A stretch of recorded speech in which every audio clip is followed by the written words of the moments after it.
Well, good afternoon, good morning, good evening, and good golly, Miss Molly. And I forgot to turn the volume down on the big TV next to me. So I'm going to have to take a moment and do that in a second or two. But welcome, everybody, to another edition of It's Only Talk and Roll, the show where we talk about the things that we love, whether it be classic rock, classic movies, TV, or whatever the hell else takes our fancy. Today, we celebrate the life and career of the late, great Ray Stevenson. Thanks to everyone for joining us on YouTube. I can see you all in the chat there. We're over in Rumble too. If you don't mind, hit that like button, smash it as hard as you like. You know, give it a Ray Stevenson punch if you wish. I don't know where I heard it, but I heard somebody call it a melee button, and I love melee button. Yes, hit the melee button. Share the stream. It all helps. Yeah, so it's great to be back after a little break. I'm going to get John and Joe and Darius to vamp while I go switch this television volume down. So I'll be back in 1 second. You need a producer to do that for you. Right? Be so nice. What's your guys' favorite Ray Stevenson role? You know what, man? I struggle between King Arthur because he doesn't say anything, but he conveys a lot of stuff without saying anything in that movie. Yeah. And the one we were talking about before we came on, man, I don't know why I struggle with the name of that show. The Book of Eli. Book of Eli. I love him in Book of Eli because you just know he doesn't like the guy he's working for. All he cares about is the girl. That's it. Right. You know. It's the Book of Ellie. The Book of Eli. I used to call it until I watched the movie. No, we used to talk about Book of Eli all the time, me and my brother, because we're big football fans, and Eli Manning. He's the only guy that could beat the Patriots in the Super Bowl, man. You know. Indeed. Well, welcome, guys. John, how are you, sir? I'm doing good. Good. Great to see you. Thanks. Joe, my friend, how are you getting on? I'm doing fantastic, man. Getting ready for Thursday. You know, big trip. I'm actually taking Foxy with me this Thursday. I wishing you were going to be there, but I understand you can't be. But Dallas is off the table now for me because I'm. But listen, when you come, if you decide during hockey season next year to go to a Dallas game down here, you let me know. I'm telling you, my brother lives there. I am 3 hours away on I-20. It's going to happen. Yeah. Well, it's not going to happen this year, but it will happen. Hopefully, I'll be able to move by then, go up and down stairs and walk more than 5 yards. We'll see. Right. But yeah, so I hope you have a great time there, though, mate. And you know, I'm going to have a good time. You. And my internet brother Darius is here. Good to see you, buddy. Hey. Yeah, you're Thank not you for your working cooperation. Today. Hey, that game's coming out soon.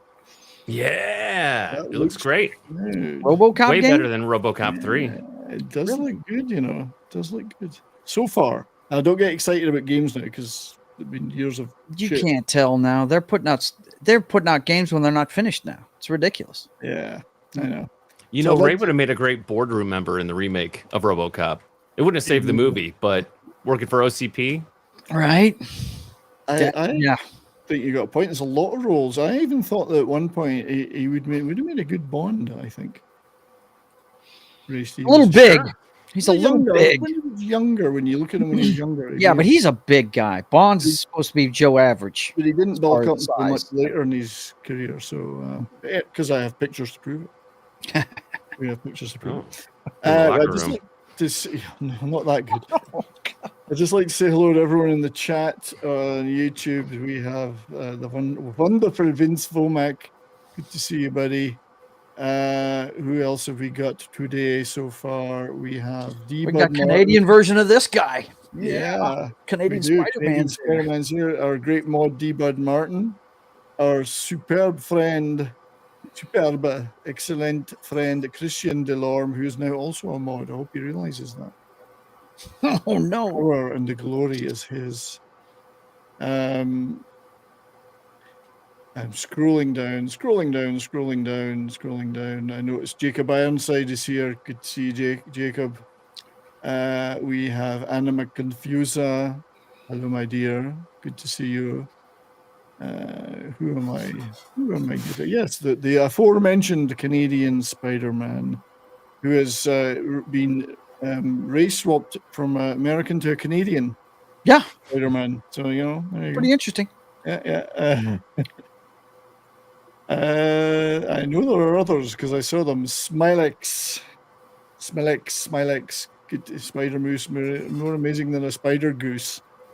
Yeah, we were talking about Spider-Man last night on Midnight's Edge, and I said Nicholas Hammond is my Spider-Man, and I'm not sure anybody else other than Mags, one or two others Nicholas got it. Hammond. He actually Oh, has. He that's has the a 70s cameo. Spider-Man. He has a cameo in No Way Home. He's the Yeah. guy My that God. she's serving at the end of the movie. Yeah, that's that's right, and that's Yeah. my guy. He's the guy I grew up watching Spider-Man. Yeah. Katie Bear, hail to you too. Yes, well, I don't know who the old folks and the goats are. I'm all of them, I think. Jonah Hex is here. Good to see you. You know, Did you see Sentient One? I'm not going to say a second name. we'll get there. This is for me.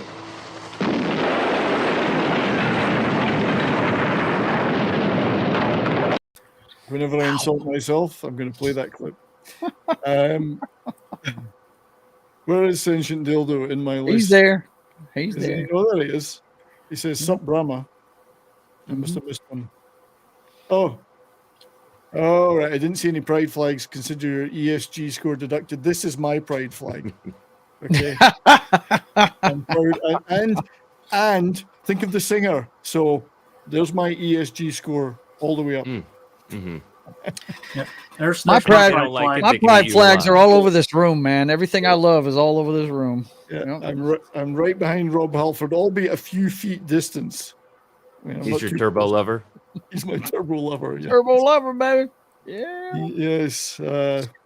Screaming for pain would be or painkiller. Sorry, screaming for vengeance. Screaming and for then painkillers in your case, right? For Ooh. painkillers, yeah.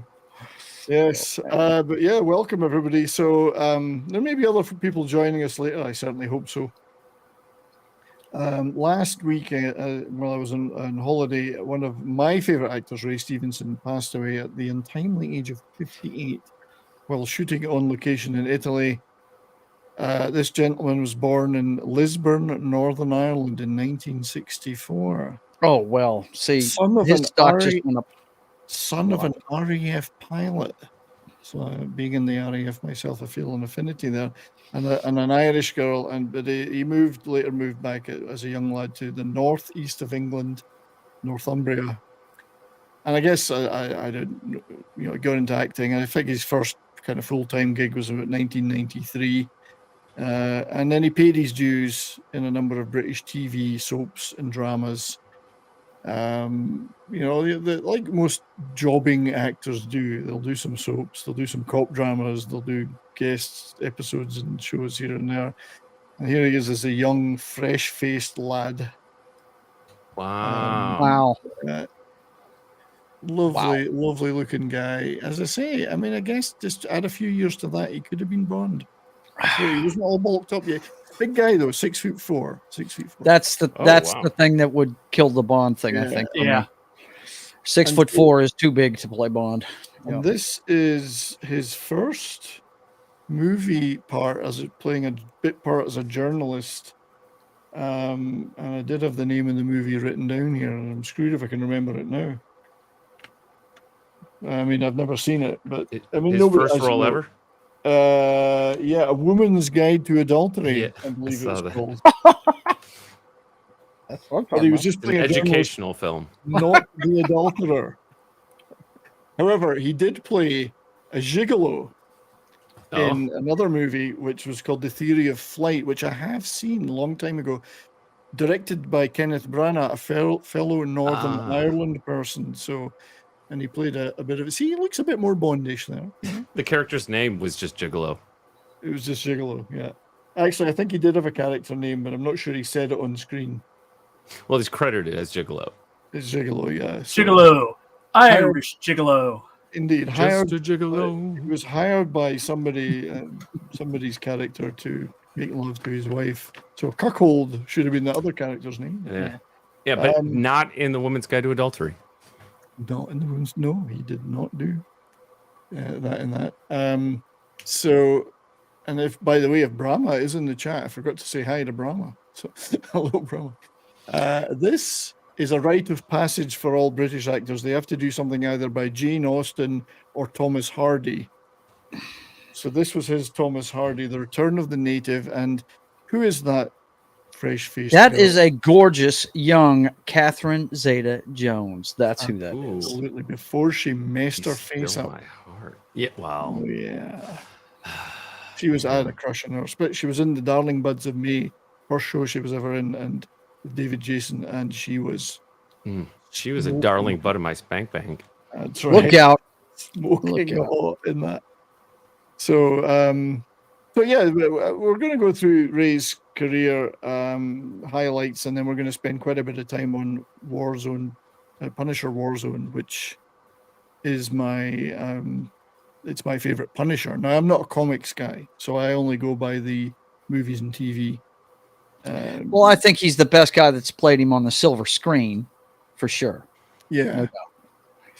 Now, I'm not saying it's the best Punisher movie at all. No, that's not what I'm saying. I'm saying he's the best Frank Castle out of all of them. Yeah, but I think movie terms, it's definitely my favorite, and I think he nailed the role. And I'd be looking for everyone in the chat. Feel free throughout this show to place. You can tell us who you think your favorite Punisher is. You can tell us what you think his best role was and why you liked him. Because for me, I grew to become extremely fond of him as an actor. He had a couple of leading roles, but then he settled into that kind of ensemble thing where he was this impactful guest star in later shows, and always. But yeah, I mean, he really had his big break in I'd say 2004, which was the movie, not Rome, which was after, but the movie King Arthur. King Arthur, man. Yeah. Yeah, that 2004 version, which I thoroughly enjoyed. Yeah. Of course, for me, the measuring stick for King Arthur is Excalibur. It always will be. John Borman's Excalibur is the best one. But as far as if King Arthur was real, what would it look like? This was an awesome take on it. I really thought it was neat, and that, starting with that movie right there, you find out just how good an actor this guy was, because did he say 2 words in the movie? But he conveys so much by not talking that it's not even funny. He's the big, strong, silent type, right? He played Dagonet. Right, Dagonet. And I can't remember his little buddy's name, but he was the sidekick to the little guy that had all the children with that one woman, right? Can't remember the character's name, but he was just his backup and didn't say much the whole movie. But man, he was impressive in that movie. Well, that's when he started to I guess he created that acting persona of his, which was, as you say, he didn't have to say a lot. Impressive physical presence, could do hard, brutal action, but he was also quite, for me, an emotional actor with a lot of depth. Right. And And the reason why I say the range that he had, though, like I said, in that movie, he only said about 2 words, but you see him in the Thor movie, he's playing the same role, but he's the funniest guy in the room. Everything he says is funny as hell, No, and the Thor stuff, I wish he'd had more to do in those 3 movies. Because that's when he really carved that niche out, though. Yeah. Anytime he joined a show or a movie, even if it was like, sidekick or whatever, he just, to me, he added that touch of class. Yep.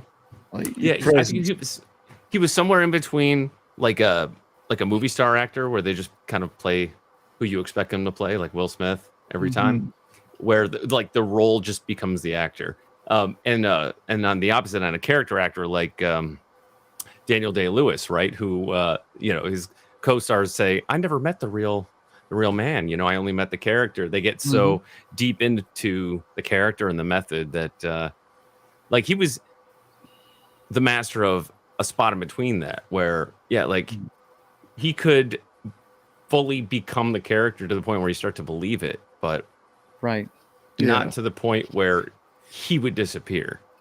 And you know, you were talking about a few times here, Brian, that you were thinking that he could play James Bond, but much like, I guess I'll use the example of James Arness, who had to start off in movies as movie monsters and never really had big roles because of his size.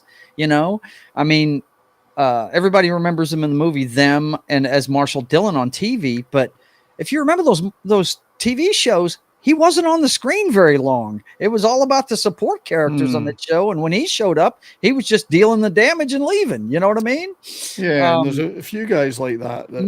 Because I think they're great in leading roles. I mean, he had at least two big leading roles, Punisher and Kill the Irishman. Right. But they just seem to settle into that niche where if you want your show to be classed up, you're going to get this guy on as a, you know. This is going to be your big guy right here. Yeah, this is going to be it. Like cinematic MSG. You just add him to anything and it enhances the flavor. That's it. Indeed. And he did, he did play a lot of memorable roles in that kind of position. And we're going to look at some of those and in some beloved franchises.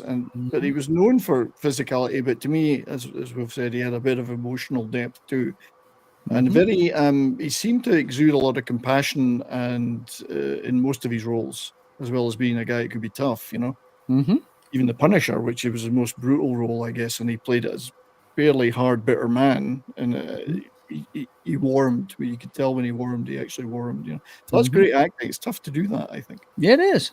Yeah, he's very talented. I was struck by when we were discussing it earlier this week. I'm telling you, I was struck by the range of roles he played. You know, he could be the funny guy, he could be the strong, silent type, he could be anything you needed him to be. That's right. Very cool. That emotional depth is tough. I mean, there's a lot of guys are physical. We all know them, the Rocks of this world. Whatever. Oh yeah. They can't do that same. No, they're playing themselves in every role. This guy didn't. He was what I like to call a human chameleon. He could play whatever you needed him to play. Yeah. Darius, are you highlighting chats? No. I don't think I'm able to do that. So it just looked like I did one and then it disappeared. Or maybe I clicked twice. I was just trying not to. I was just wondering if I was contradicting somebody. Well, I would have started that comment earlier. I told you about, but no. Not to worry. No. I just I wondered if I was conflicting with somebody there, but I'm not. It's my own fingers are at fault. Hail One Man Show. Good to see you. So yeah, and I mean, you would always class up a project, is what I would say. And I always looked forward to seeing him in a role, especially if it was a show I was already into or a movie I knew I was going to want. Oh, Ray Stevenson's here. Great. Right, like Dexter for me. Yeah, and I think we'll all miss him terribly. I mean, he, from all accounts, and we never know with an actor, but by all accounts, he was a lovely guy. You never heard him shooting his mouth off.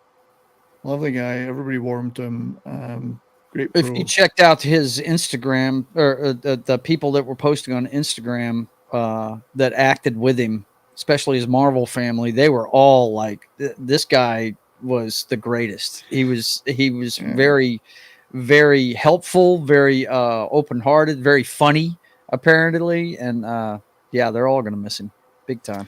Yeah, the RRR cast and producers and director were all. In fact, in India, I looked at some of the newspaper coverage. It was like a national day of mourning. I mean, the outpouring in India because of RRR was incredible.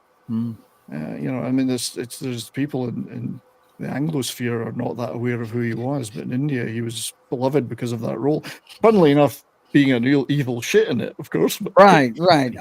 I guess I'm going to have to buckle down and put on my reading glasses and watch that show. Because I saw the pictures of him from it. I didn't know he was in it. And like you say, he classes up everything he's going to be in. And I may have to watch it now. He played a few bad guys before, but that role in RRR was just pure scenery eating evil. Every fiber of his body was evil. It's that scowl alone.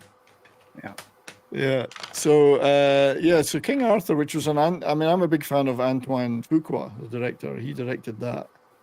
I'm a big fan of his stuff. Usually, there's one or two clunkers, but so it was great to see him getting that, and it was a good cast. Enjoyed that movie. But then in 2005, I think was the thing that really made a lot of people sit up and take notice, particularly internationally and in America, was Rome. The show Rome. Now, HBO series, and it's one of these things that HBO do so well. Now, have you guys all watched it? Because it's a while ago now. I've not seen I've watched a couple of episodes, but I didn't really get into it. I'm one of the ones that's the reason why it was only on for 2 years. So, but you know, now that I know he's in it, I may have to go watch it. Well, that's an interesting comment, Joe, because it did end for me way too soon. I think there was a couple of factors. One was it might have been at a time of a writer's strike or some other kind of strike, because they intended it to be like The Sopranos or Deadwood, which itself got impacted by a writer's strike, to go on for 7 or 8 seasons. You could see the potential in it. It was a big show, an expensive show, which is obviously another reason they probably canned it. With lots of storylines. To me, from an HBO perspective, it's right up there with The Sopranos and Deadwood in quality. And it should have been 7 or 8 seasons worth. It just was stunningly well made. Kevin McKidd, great Scottish actor from Elgin in north of Scotland, where I used to live. The two of them, although they were in the same legion, but one was an officer. One was Titus Pullo, Ray's character. A gentleman. Was not a gentleman. He was just a rough and ready foot soldier. But the two of them struck up this strong bond of friendship. Now, I had wanted to play a couple of clips. There was a little bit of it in the opening montage, which I hope you all enjoyed. Yes. Always enjoy your montages, sir. Yeah, there was a little bit of Pullo's gladiator fight. In that, and that's about a 6 or 7 minute extended scene in the show. Wow. And he starts off by beating 3 guys himself, and then they send in the reinforcements. And at that point, Kevin McKidd, who's in the crowd, jumps over the fence and joins him to help him, because he's on his own and they just keep flooding him with fresh guys and he's getting tired. Brilliantly filmed, where he dispatches these guys, and then the two of them end up almost on their knees with exhaustion, but they beat all the other guys. But yeah, great friendship. And this is... Did they holler, "Are you not entertained?" when they were done? They were like, oh, fuck. Oh, shit. It's a little more realistic, huh? Yeah, gotcha. Yeah, it's a brilliant show. I mean, montage. I enjoyed making that montage. I had to edit it about 4 times. One of the problems I've had with this show today, and Razor Fist, who I was talking to earlier, who may be able to join us later, he's a bit tied up right now. He is doing a Razor Fist Cinema on Punisher Warzone, which is he's trying to get that video uploaded now. It just keeps getting killed by YouTube for copyright. So I wanted to show this Rome stuff, some of the fights. I wanted to show some other stuff of his. Copyright has killed me on every turn, I'm afraid. Yeah. So you're gonna have to just stick with stills. There's a couple of little videos I'm gonna play. One of them is this. Rome was his favorite role, so here's a little bit of him talking about that role. Courtesy of Behind the Velvet Rope channel. What's been your favorite project? I'm curious because you've had so many great roles. Well, I mean, it has to be Rome, really, because that basically, that was one of the major periods in my life. It turned my life around. I mean, basically, I found my partner who was my landlady. That's awesome. Yeah, the rent went up. And now we're there with 3 boys and a rescue puppy. And free rent. Yeah, no, the rent went up. But it got me my representation in the States as well. And effectively started my movie career. I mean, so much happened because of that one. And dare I say, learn to get out of my own way in that series. I stopped having a stupid projected view about if I did this, then maybe I could, there's this thing about actors trying to judge themselves and how they can improve. And it really made me sit down in my own skin and go, you know what, just turn up and do the job. The job's enough. Yeah, so it was his favorite role. But apologies if there's an echo. I don't know where it's coming from. I'm sorry. It's certainly not coming from my end, and I'm not hearing anything. So apologies about that, Sentient. Dildo. So, Pete and Cat, Brian, we are probably related.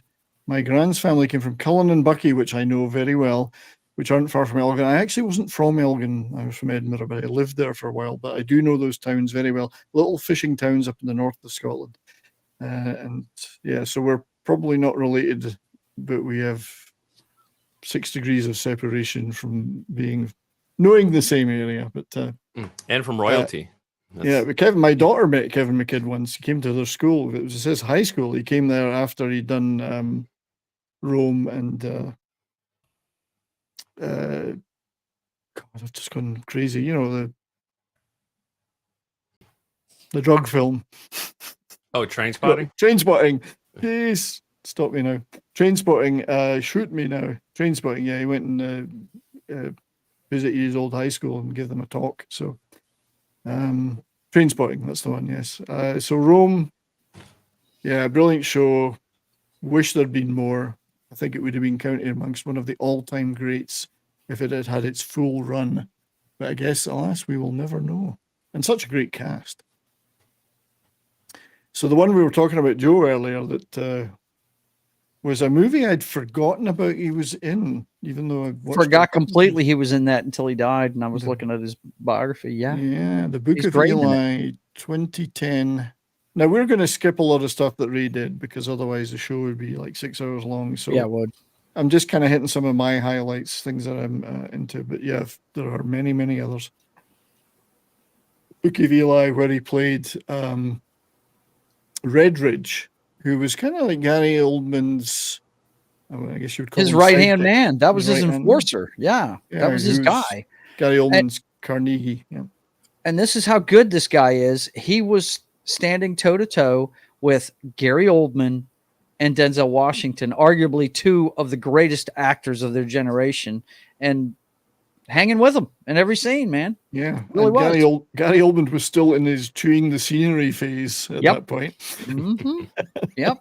But this guy right here, man, I mean, once again, he's playing the strong silent type, but you could tell he really thought the guy was a loon, but he liked the perks, and all he cared about was the daughter of his lady, you know. Mia Kunis, you know. That's all he cared about. Yeah. And he did that strong silent thing, as you say, quite well. It was really, really neat. So actually, looking back in that movie, I've grown to appreciate it a lot more over the years. I mean, at the time I watched it, I thought, well, that was okay, you know. But now, having watched it 2 or 3 times since, I appreciate it a lot more. It's actually got some good stuff in it. And I mean, Denzel. Yeah, you can't go wrong with that guy. Can't go wrong with Denzel. And but yeah, good role for Ray. Settling into this 2010, that kind of big supporting role where he's certainly a presence on screen. Yep, even if he's not carrying the whole movie. Then he had actually, for me, a really neat turn in The Other Guys, where he got to do, although again he's playing a kind of a serious guy, he got to do a little bit of comedy, because it was a comedy, and he was very deadpan comedy for me in that one. But he played he was like the security officer of the bad guy, the rich bad guy, as it were, the corporate rich bad guy. But he did get to deliver one really good set of lines. There are 3 things I love in this world. Kylie Minogue, small dimples just above a woman's buttocks, and the fear in a man's eye who knows I'm about to hurt him. So I always that scene stuck in my head. Just the Kylie Minogue, small dimples. He's playing some kind of Aussie. He's almost like the guy in Predator, not Predator, sorry, in Commando. It's the Aussie. The accent is almost the same. Yeah. Those are called the dimples of Venus. The dimples of Venus, I see. That's what they're called. Not the dimples of penis, then. No, you have to make those yourself.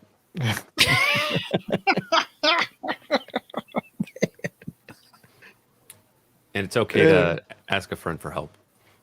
Yeah, I do think it's disappointing that on the cover or the poster they don't have his name in it, because he's a significant role. I mean, I know there's a lot of well-known people in it, but it was it was a noticeable role. Let's put it that way. Mm-hmm. It was good. I mean, as you can see, the people he's getting to act with as well. I mean, it's all A-list, a lot of A-list actors. So, yeah, really neat role. And it's Hollywood. You get some Hollywood notice, and But then came one of his two major. I've skipped Punisher because that was 2008. Because we're going to talk about that in some detail At length, yes. Yeah. Another fantastic movie with a brilliant cast, Kill the Irishman. If you've never seen it out there, anybody, go watch it. It's brilliant. It's a true story. Well, as true as they can be. Irish mobster Danny Green in Cleveland. And the funny thing is, there's a lot of explosions, and most people in Cleveland would probably wish it blew up. So he was really doing a civic duty, I think. But a powerhouse cast. I mean, Christopher Walken, Val Kilmer. Come on, man. Yeah. Yeah. So he gets a ton of great scenes opposite these guys. I really did want to show some of the clips from this because at various points in the movie, he's got the old greasy t-shirt on. At one point, he's got the suit and he's smarting up a bit. He's got crazy hair. It's very, very powerful. The bit where he's basically on TV being interviewed in the news and saying, "Come at me," to the Italian mob. "Come at me. I'm here. I'm Just here." come at me." It's Taunting him. Yeah. Because he's such a big guy. He just worked so well. I mean, look at that. Look at that hairdo or hair don't. Hair don't. Bennett, yes. Sorry, Bennett in command. Bennett. Screw you. Bennett, what a character. Oh, yeah. That looks like the golden hour. They probably only got a couple of takes to do that shot. It does. I love the fact it's set in the 70s, so they filmed it really, and most of Cleveland is still from the 70s. And brown. I was going to say. Everything's brown. Stuck in that time, isn't it? Being unfair to Cleveland, I've been to Cleveland a few times and had some good trips, but you got to stay within a certain area. Let's put it that way. But there he is, opposite one of the greats and holding his own. Burning Wells. That's Bennett's. Brahma Bull. I mean, Christopher Walken. Yeah. Mm-hmm. Walker. Yeah, Brahma Bull. That's such a 70s jacket there. Look at that jacket. Yeah, it is. So another great role. He was the lead, and to me, I was disappointed after that in Punisher that he didn't get more leading roles because I felt he could carry a movie absolutely brilliantly. Then he got in 2011, the three, I think he's done 3 Thors. He didn't do the last one, luckily for him. Yeah. Well, didn't he get killed? Yeah, he got killed. Yes, he did. But it's Marvel. Real quick. What difference does it make in Marvel? He'll be back. He'll be back. If they feel it's necessary, he'll be back as a black lesbian. It was Taika Waititi, right? That killed all of Thor's friends within a minute. That's right. Yeah. And I have nothing against African American lesbians, by the way. That's just the way that Marvel are going. Yeah, they tell you they're going to do it. Yeah. So Volstagg and Thor, there were 3 warriors. What little he got to do in it, because he didn't get a great deal in those. He was absolutely brilliant. I mean, he just looks the part. He's funny. Yeah, he's the comic relief of that bunch, man. He's great. Right. He likes to drink. Look at the size of his chopper. Exactly. Yep. Yeah. Mm-hmm. So great for him to get a part of that MCU when it was still meant something, and because he had the best Marvel in Punisher. Lionsgate movie though, not Disney or so. So he's got a couple of legacy things in Marvel that if it ever becomes good again, people will remember fondly. Actually, really, Disney has not done a Punisher yet. No. They have not done one yet. Because you remember the last time they did the Punisher, it was a TV show with John Barenthal, and that was Marvel Studios. That was before they bought them.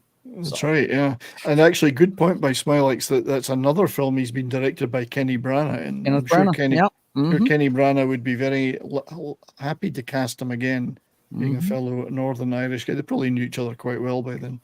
Wow. I'm a big fan of Kenneth Branagh. I think as an actor and a director. I was pulling for Belfast the year it was up. Oh, it was good. Good great movie. Great movie. Yeah, I like him a lot. He's done some great stuff, and he's a pretty damn good director, I think. So yes, he's a good actor, director. He just gets storytelling. I dig him. Yeah. And if you're confused about which character he is in Belfast, he's the kid reading the Thor comic book because it was his favorite comic book growing up in that movie. Yep. And that was apparently very much based on his life. Mm-hmm. Yep. Yeah, Protestant kid growing up in a certain area, the trouble starting, neighbors getting driven apart, and then having to flee to the UK.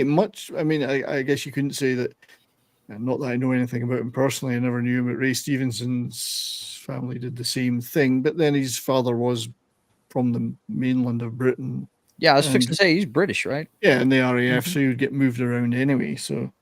But yeah, I mean, getting away from all that stuff could not have been a bad thing because I did visit Belfast many times over the years, and it was pretty tense at times. So, lovely town though, lovely city. I'd go there now, but don't be put off now. It's great. Another great movie that I have come to appreciate much more over the years: the 2011 Three Musketeers. Directed by Paul W.S. Anderson, and a pretty kick-ass movie when you look at it. Yeah, enjoyed that one. Yeah, played Porthos. Again, kind of played it with that little bit of a, swagger, physicality, but comedy and humor. I think this is an underrated movie. I did enjoy it a lot. It's got a great cast. The action in it's great. That's what sells the movie, really. It is. It's not to the level of a Man in the Iron Mask kind of thing or anything like that. But man, the action in it is fantastic. It's really good. It really is. And I wanted to show you particularly the extended fight sequence in the town square with the scaffolding and all that. Where that first they don't want to join in the Three Musketeers, and then they do, and there's some brilliant stuff in there. There was a little bit of it in the montage again, copyright stuff. They just go bang, bang, bang. Yep. Blocking it. It was blocked. Wasn't even just claimed. It was blocked. So, yes, Mila was in that movie. But yeah, good movie. Well worth a revisit. Then he started to do a little bit more TV. So one of those roles was Dexter. Now this is a series that I'm gonna have to sit down and watch one of these days. I didn't see it because I didn't have Showtime when it was out. I loved this show, but I keep hearing great things about it. So, and my wife is a big Hannibal Lecter fan, so I figured she'd probably dig the show too. So, different kind of character. But Dexter is a fascinating show. There was a couple of weak points towards the end, I think, but generally, particularly with the way they developed the relationship with his girlfriend, took a weird turn.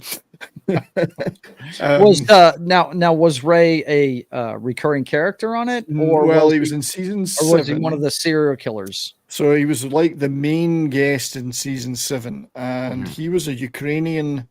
He played a Ukrainian mobster called Isaac Sirko, who was in Florida investigating the death of his boss, who was in season 6, Viktor Baskov. Okay. And for some reason, he zeroes in on Dexter as being the likely killer, which was pretty good because he was. Because he was, right? Yeah. So he's That's really the whole point of that show, isn't it? Yeah. So he's a threatening guy, but he's also like many of the characters he played from the Dexter. Ray Stevenson played. He's got a lot of depth to him. So he's not just a hot thug. He's pretty urbane. In fact, I think he may even be. He was a well-dressed guy, and that may mean something else. He was a confirmed bachelor. That's a confirmed bachelor, yes. Let's just leave it there. Let's leave it there. A ruthless guy, but a lot of charm, a lot of intelligence, and very strategic. So him and Dexter playing this cat and mouse game. Brilliant season. Ray Stevenson added. How many seasons was Dexter on? Oh God, what was it, like 9 or something? 9. It was 9. Wow. I know it had a long run. Yeah. Technically, it got a 10th, but we don't mention that. I have not seen the new one, and I wasn't particularly interested, to be honest. I think they should have just left it where it was. There was no point. Well, everyone hated where it was left at the in but the final scene. But do it, just Yeah. yeah. You should still watch Hey, it, though, everybody Joe. hated where The Sopranos left off, but I don't want to see another Oh, Sopranos and show, lost. Yeah. I don't know if I hated where The Sopranos ended, but I did hate what it did to me, which was when that blackout came, and spoilers, when that blackout came at the end, I went, shit, the television's gone off just at the end. Right, yeah. Every remote. Oh my god. I'm not gonna give it away at all, but we're missing the end. We're missing the end. I think we overthought the end of that show, really. I think we did. Really think about it, you know what happened at the end of that show. Yeah. Yeah. Well, no, I mean, there's a point of view that says that we, the audience, got whacked. What? No. Yes, No. that's one of there's two things. Either, again, spoilers for anyone who ever wants to binge it, has never seen it. Either Tony gets whacked or the audience gets whacked, because the screen goes blank for us. Mm-hmm. Meta. Yeah. And it's irrelevant now because you're not going to get any more. No. You're not going to get a sequel. No, because he's passed away too. Yeah. Yep. No more. So I thought the ending was quite effective, but as I say, it made me think there was something wrong with our internet, and and for 5 minutes I was frantic, like, we missed the end, for fuck's sake, But anyway, I would recommend his performance in Dexter was super good. I mean, very, very smooth. And that right there does not look good. There are tools. Well, that's very Dexter. Duct tape, yeah. and a whole lot of tarp. That's not good for anything. That's the show, Joe. I mean, that's I know it episode. is. I'm just saying that's intimidating right there. Ooh, that is indeed the show. That is Dexter to a T. And Dexter has one of the best intro sequences I've ever seen. Yeah. And I forgot the name of the company that made it. They made a whole bunch of them for HBO and Showtime, including 6 Feet Under. They were the pros. For Dexter, it was like him going through his morning routine, making breakfast, but the way they shoot it is like he's committing a murder. It's fantastic. Wow. Yeah. It is. Cool. I do like the whole concept of a serial killer who only kills serial killers so that he can satisfy his urges without doing anything nasty. Mm-hmm. But then working in a crime lab as well. It's just brilliant. Right. So he knows how to get away with it, right? Oh, Right. he's Right. Yeah. And more than once, he ended up at the scene of basically having to investigate a murder he sort of committed himself. Right. And throw them off the trail. Yeah. So, but Ray Stevenson's role in it was brilliant. Absolutely. I won't give anything away, but him and Dexter do this great intellectual dance. Brilliant. And it's so urbane but menacing. It's great character. It was probably the last good season of Dexter. It was. I think it was downhill all the way after that, to be honest. But so after that, in 2013, I'm going to actually say something controversial that I quite enjoy this movie.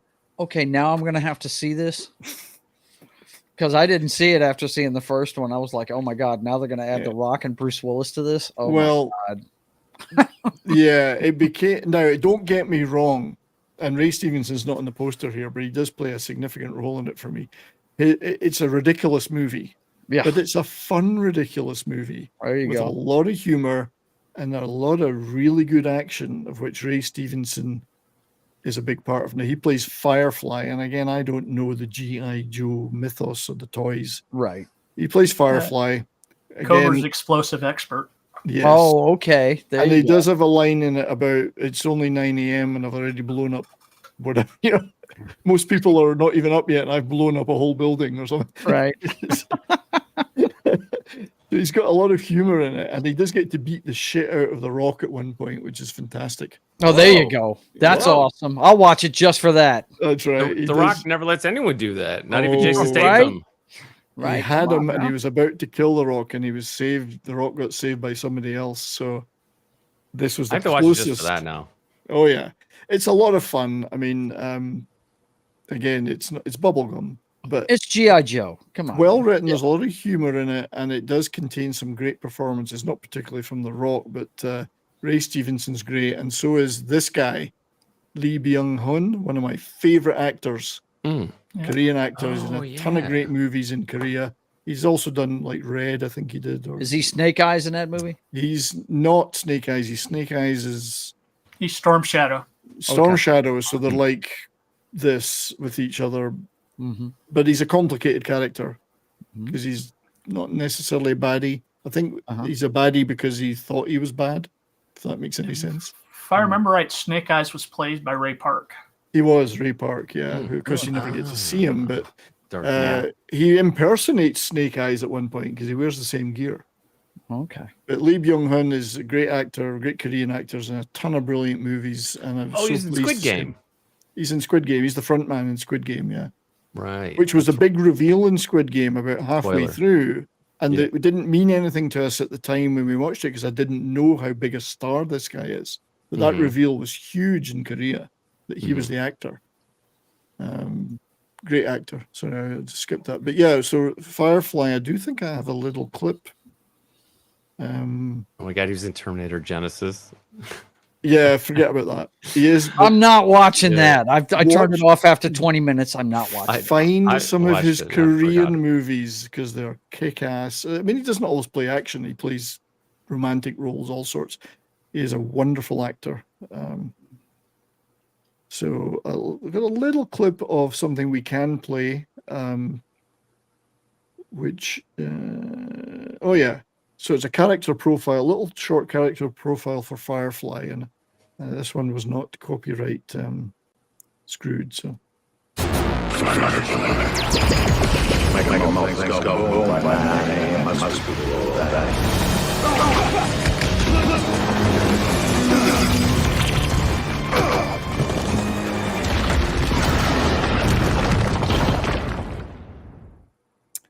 Yeah, that's the point where he blows up the an entire building, and it's not even 9 a.m.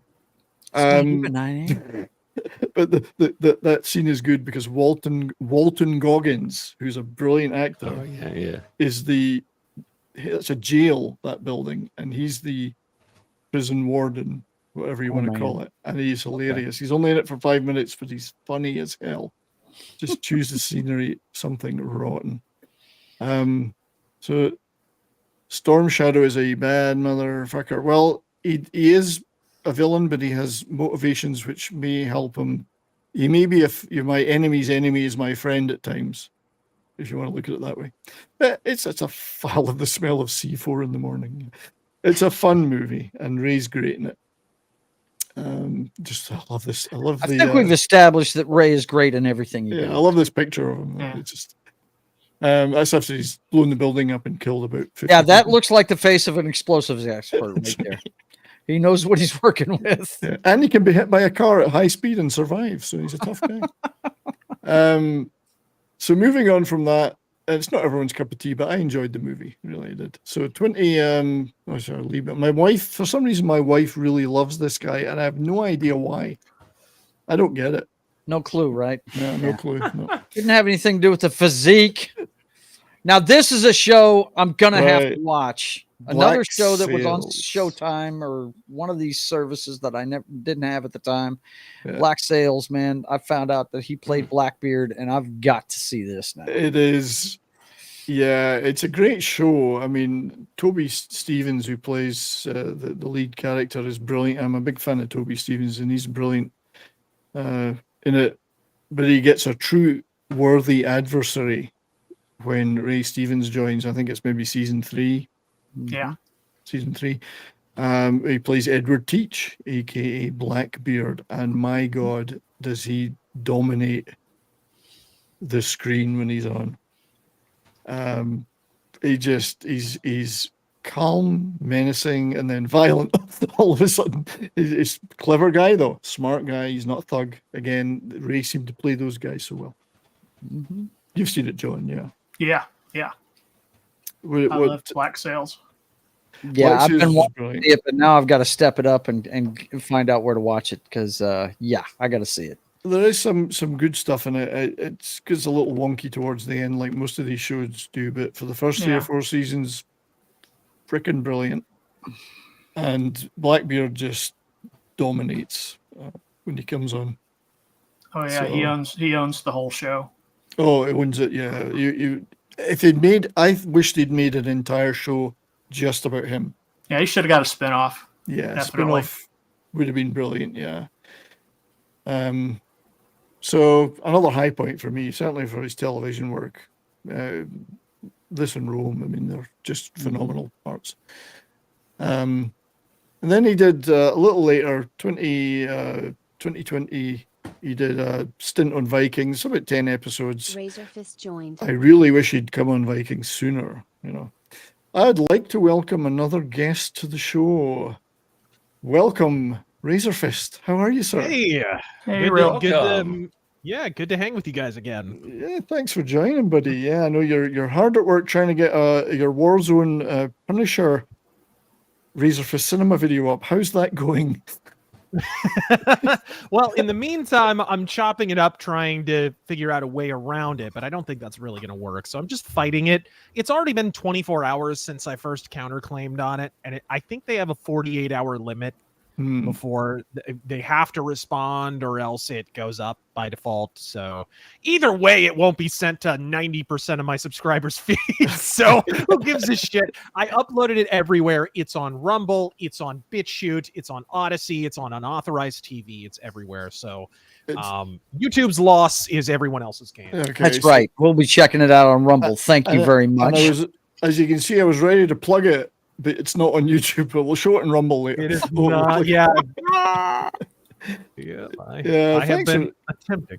Yeah, well, thanks for joining me. We just, up till now, we've been running through Ray's career, and then we're going to spend the rest of the career, and what a career. And after he broke, like really broke in Rome, like ever since then, it's just been, he's been in so much good stuff, and he's always been good in it. It's incredible. Yeah. Yeah, we covered a lot of that. He had those two great leading roles in Punisher and Kill the Irishman, but then he settled into what for me was something I said, he classes the show up. He comes in as a guest, or maybe the side guy to the right hand man to the villain or the good guy, and he elevates everything for me. Yeah.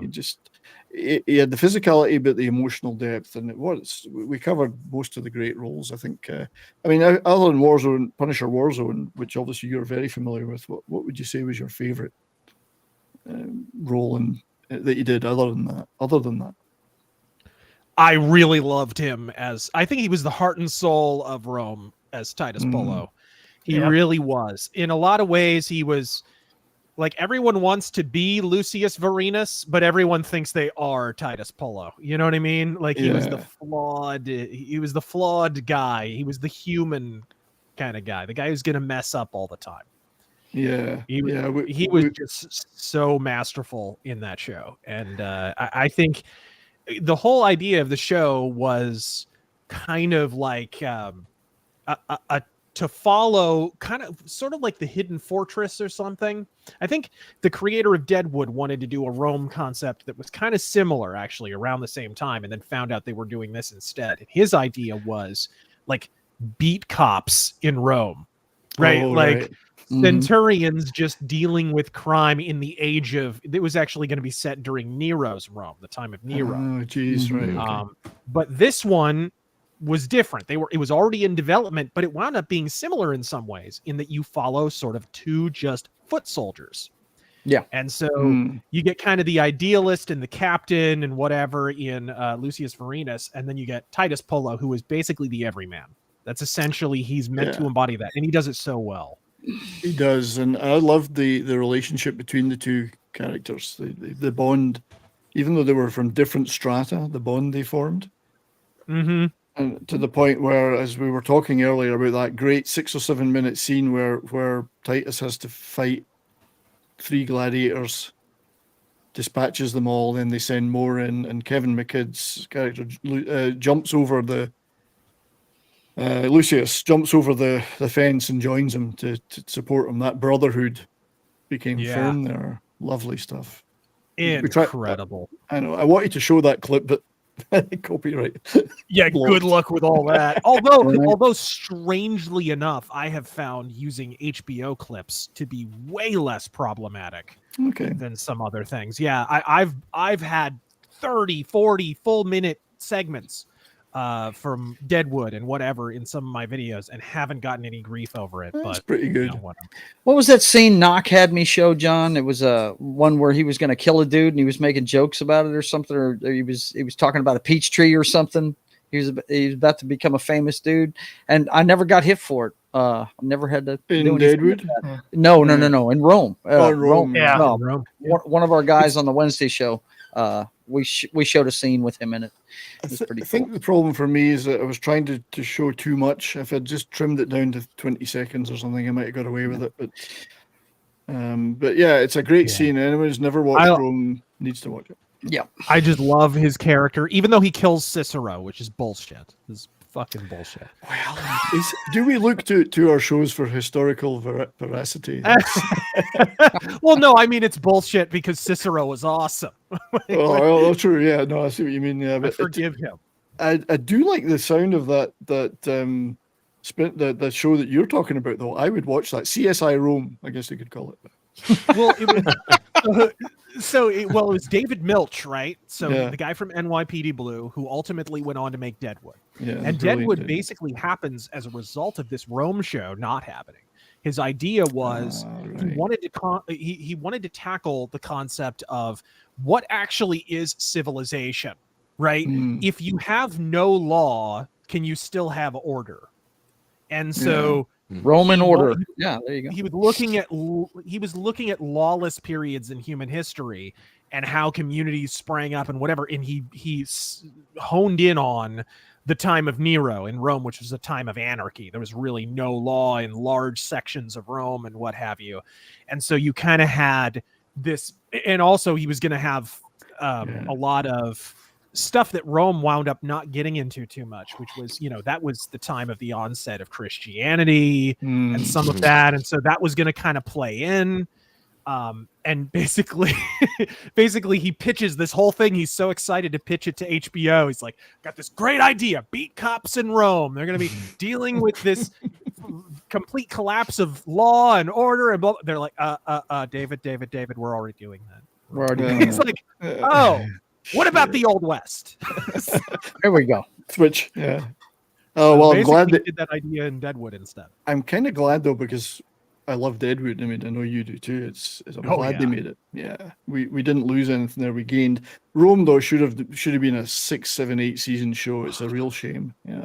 I think it was supposed to be, what did they plan it for? 4 seasons, I think, originally. Yeah. And then they wound up having to pack 3 seasons worth of content into the latter half of the second season. The second season was so compressed. Yeah, so compressed. It's still good, but it's so compressed. It feels like a bunch of movies instead of episodes. Yeah, and it could have, with that era of Rome, you talked about Nero's era, but this era where the Republic was about to die and the emperors were about to begin, it was such a fascinating era too. I mean, you had the powerhouse battles of Caesar and Pompey and Mark Antony and it's all that, and Augustus, the rise of Augustus. It was a fascinating period in Rome's history. They could have really made 5 or 6 great seasons out of that, but they could have, but it was it was too expensive. Now we'll go ahead and cancel it and then make the most expensive television show ever made, Game of Thrones. Game of Thrones, right? Yeah. I was gonna say he mentioned it was too expensive at the beginning. I was thinking to myself, really? Could it be more expensive than Game of Thrones? I know. Give me Rome, 8 seasons of Rome over 8 seasons of Game of Thrones. Well, I'll take 7 seasons of Game of Thrones. Yeah. There you go. Right. There it is. So there it is again. Did you guys ever watch I, Claudius, the British TV show of the 70s? I've been recommended it a lot of times. Never watched it. I heard it was fantastic. It is. I got the box set here. It's fantastic. John Hurt plays Caligula. Brian Blessed is, I think he's Augustus in it. Brian Blessed. Whoa! Wait. Caligula is in it, and this thing's on television? Wow. There's some stunningly awful, horrible moments in it, but it's pretty much a set-bound thing.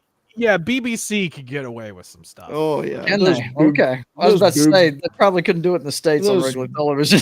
There's boobs, there's hearts getting cut out and eaten, and there's Well, boobs hell, What am I everywhere. thinking? This is the country that gave us Benny Hill. I forgot. There's going to be boobs Right. aplenty.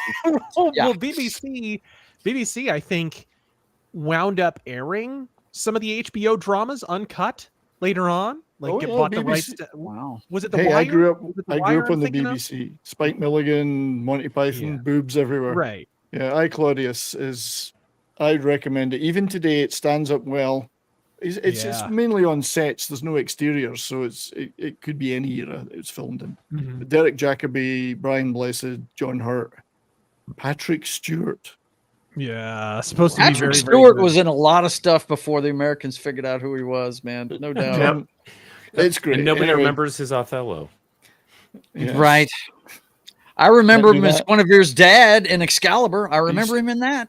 Was that Whiteface? No. wait a minute. Yeah, Yeah. it was. It was theater. It wasn't a film, but yeah, yes. Anyway, What was the other one? Was this on BBC? Was it the other historical drama? Fucking, it's supposed to be amazing. Sharp with Sean Bean. Oh, Sharp is brilliant. Yeah, Sean Bean. It's the only show he doesn't die in. Yeah. Sharp is a brilliant show, and he's so funny in it because he's just a common soldier who saves Wellington's life and gets made an officer, and he's got no fucking clue how to be an officer, and he's all fuck it, you know. Is that the same as Sharp's rifles? Yeah, it's the same thing. Yeah, same thing. John, didn't we look up the person that's died the most on screen and find out it was Eric Roberts? Yeah, it wasn't. It wasn't Sean Justified Bean. though. Yeah. That's justified though. We want Eric Roberts to die on screen. Only on screen though. Kind of like how Lemmy was supposed to have died on stage. That was the way the fates ordained it, but somehow he wriggled his way out of that. I think they should have just kept his death quiet, wheeled him out one night to a gig, and then propped him up, and then he's done. That's too good. As Smilex points out, though, Sharp was on ITV, not the BBC, but it's pretty much the same thing. They can show whatever they want, you know. Yeah. But anyway, back to we're almost at Warzone Punisher because I left that for last. But one other film I did want to talk about is RRR, where. I've heard he's good in that. Oh, epic. So I'm not the only one that hasn't seen it yet. Yeah. Okay. Cool. He plays. No, I've been recommended ever since he died. I keep hearing like he's incredible in this. It's one of the greatest villain roles ever that he plays. He's sadistic colonial governor, Scott Buxton, and he absolutely destroys it. He never rants and raves, but he's just every fiber of his being is evil. And he has some great lines in the movie. You know, the value of a bullet sequence, where he's, you know how much it costs to make this bullet and transport it from Britain to here, and you're going to shoot someone with it. Take this stick and do it instead. You know, just wow. It's a great movie if you've never seen it. It's just action packed, and he's brilliant in it. And the outpouring of love for him in India after his death was incredible. Yeah, it's supposed to be huge over there. Oh yeah, just like stunned. He was beloved, even though he played the most evil shit in the movie. He's beloved. Well, you know, any good, and from what I understand, from what you and many others have told me, it was the best superhero movie of last year, and we all know superhero movies are only as good as the villain. Well, it's interesting because it's meant to be a historical drama action, but really the two main leads in it almost are like superheroes. So that's why they called it that, because they do the most incredible things. But he's great in it, and it was great that he got that worldwide recognition in that role. So good for him, you know. Yeah.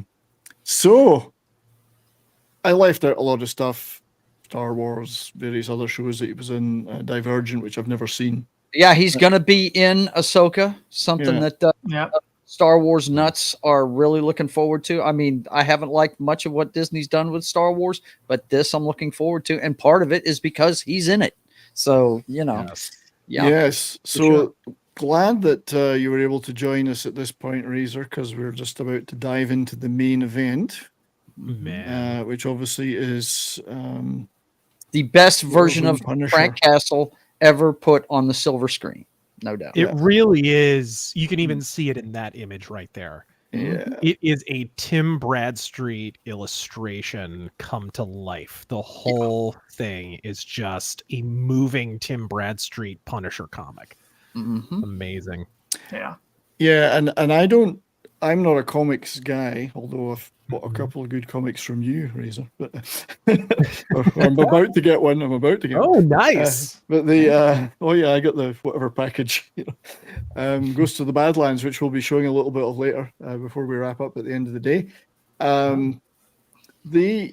So I don't know what's comic accurate or not, other than what I read other people saying. But for me, this is my favorite Punisher of film and TV. My favorite. I appreciate others would say differently, maybe. But, well, what he's talking about is, as far as the Bradstreet image, it looks just like the cover of one of the comic books. And what's funny is, you can look it up real quick if you want to Google Tim Bradstreet Punisher. You'll see exactly what I mean. The top, his characters are always top lit. They've always got these skull-like circles around the eyes and whatever. Like Ray Stevenson looks like a Tim Bradstreet Punisher. He looks like Frank Castle out of those illustrations. And the thing, what's funny about it is, when he was first brought to life by my favorite comic book artist ever, a guy from Amazing Spider-Man, Ross Andrew. He did the early '80s run of Spider-Man, and back then he wasn't what he is in this movie or the comics of the late '80s. He was a guy that used rubber bullets, and he didn't kill the superheroes and stuff. And, he's a little bit tamer. But when he got his own comic book in the late '80s, and they amped up the violence in it, and he was the face of vengeance to mobsters, in it. And he was a Vietnam vet. They made him a Vietnam vet in that one, and all that good stuff. That's when he became this thing right here that you see. Yeah, one of the Tim Bradstreets. Yeah. Oh yeah, I think that's him. I think Frank Miller's Daredevil also had a hand in changing Punisher to what he became. His appearances in the Frank Miller Daredevil stuff in the early '80s. Yep, big time. Yep, turned into more of a pulpy, hard-boiled character. Yeah, and you can't convince me that this character, even the early one in the Spider-Man comic book, was not based on the Mac Bolan series, The Executioner, because there is no difference. The only difference between these two characters is there's a skull painted on this guy's chest. That's the only difference I've ever seen between. I think it was all that kind of early '70s zeitgeist. I think it was Mac Bolan Executioner, maybe even some of the kind of Bond stuff that was going on at the time. Death Wish, big time. Dirty Harry, all that stuff was going on. That was in the air at the time. All that fighting fire with fire, becoming a bad guy to beat the bad guys, kind of thing. Believe it or not, anti-hero. We can actually play the trailer because I tested it and it's good. So we're going to play the trailer. Nice.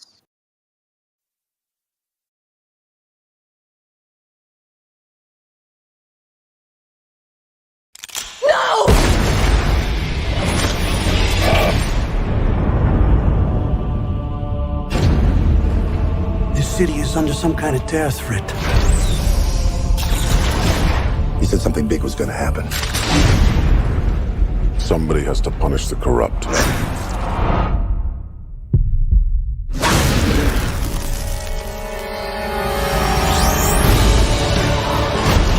You're fighting a war. This is just the beginning.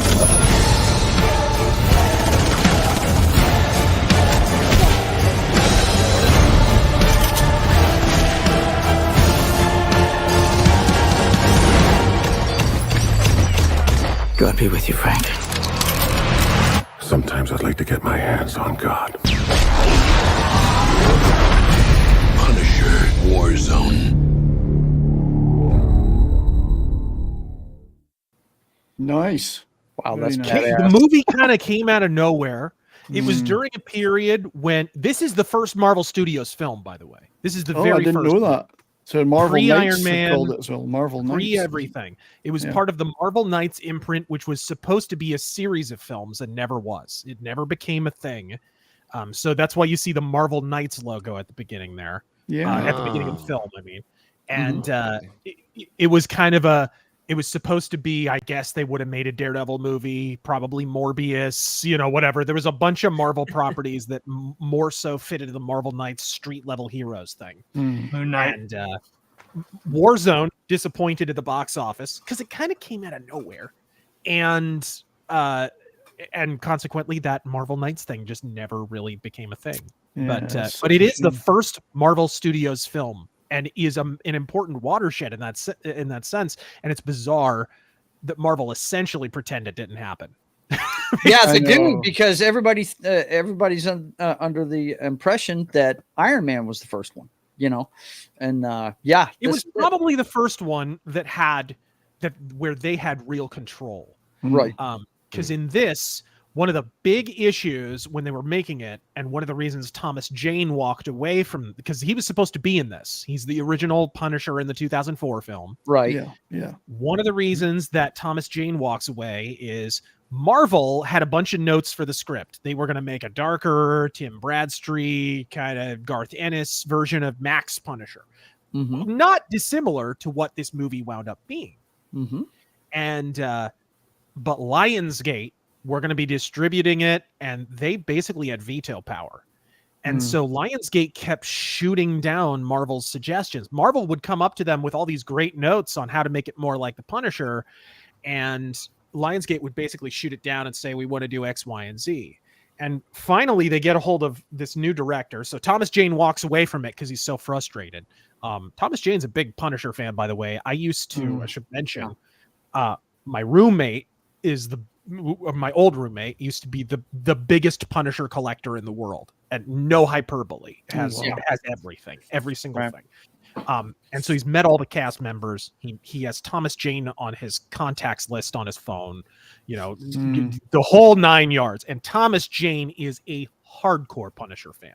He loves this character. So he walked away because he did not want to do another Punisher film that was a compromise, like the 2004 film. Like the 2000. Yeah, I was fixing to say, because I'm sure he had to swallow a lot to make that one. No doubt. What studio made that film? The 2004. It was Fox, correct? Yeah, Fox, that was when Marvel were going through Fox or Sony or something like that. Okay. Anyways, so he walks away from it. They get a new director, and that's Lexi Alexander, who is a stunt woman, a stunt woman turned director. She's an MMA fighter previously, very physical, loves action movies, very much a tomboy.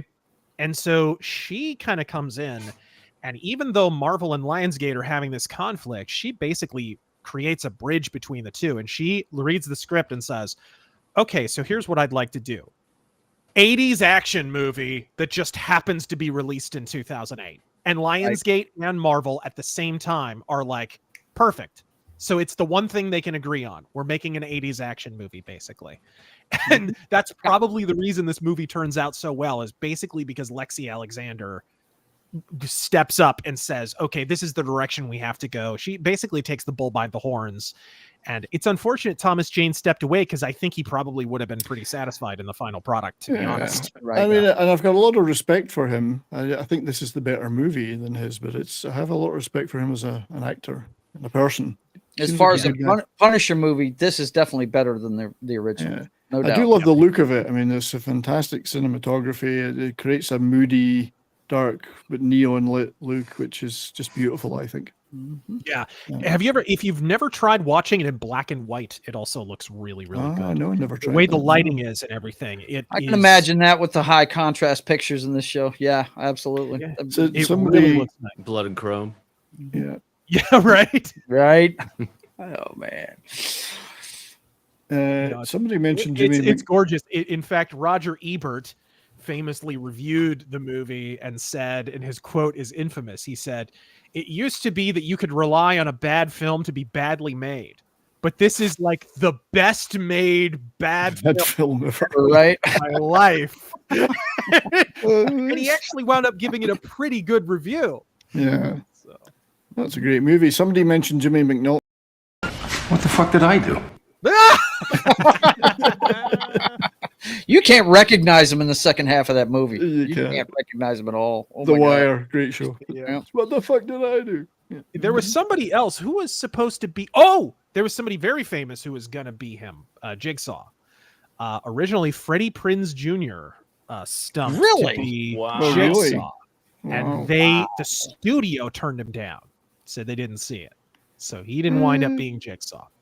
So, as I say, I'm not a comics guy per se. So, how faithful is this to the source material? This movie pretty faithful, actually.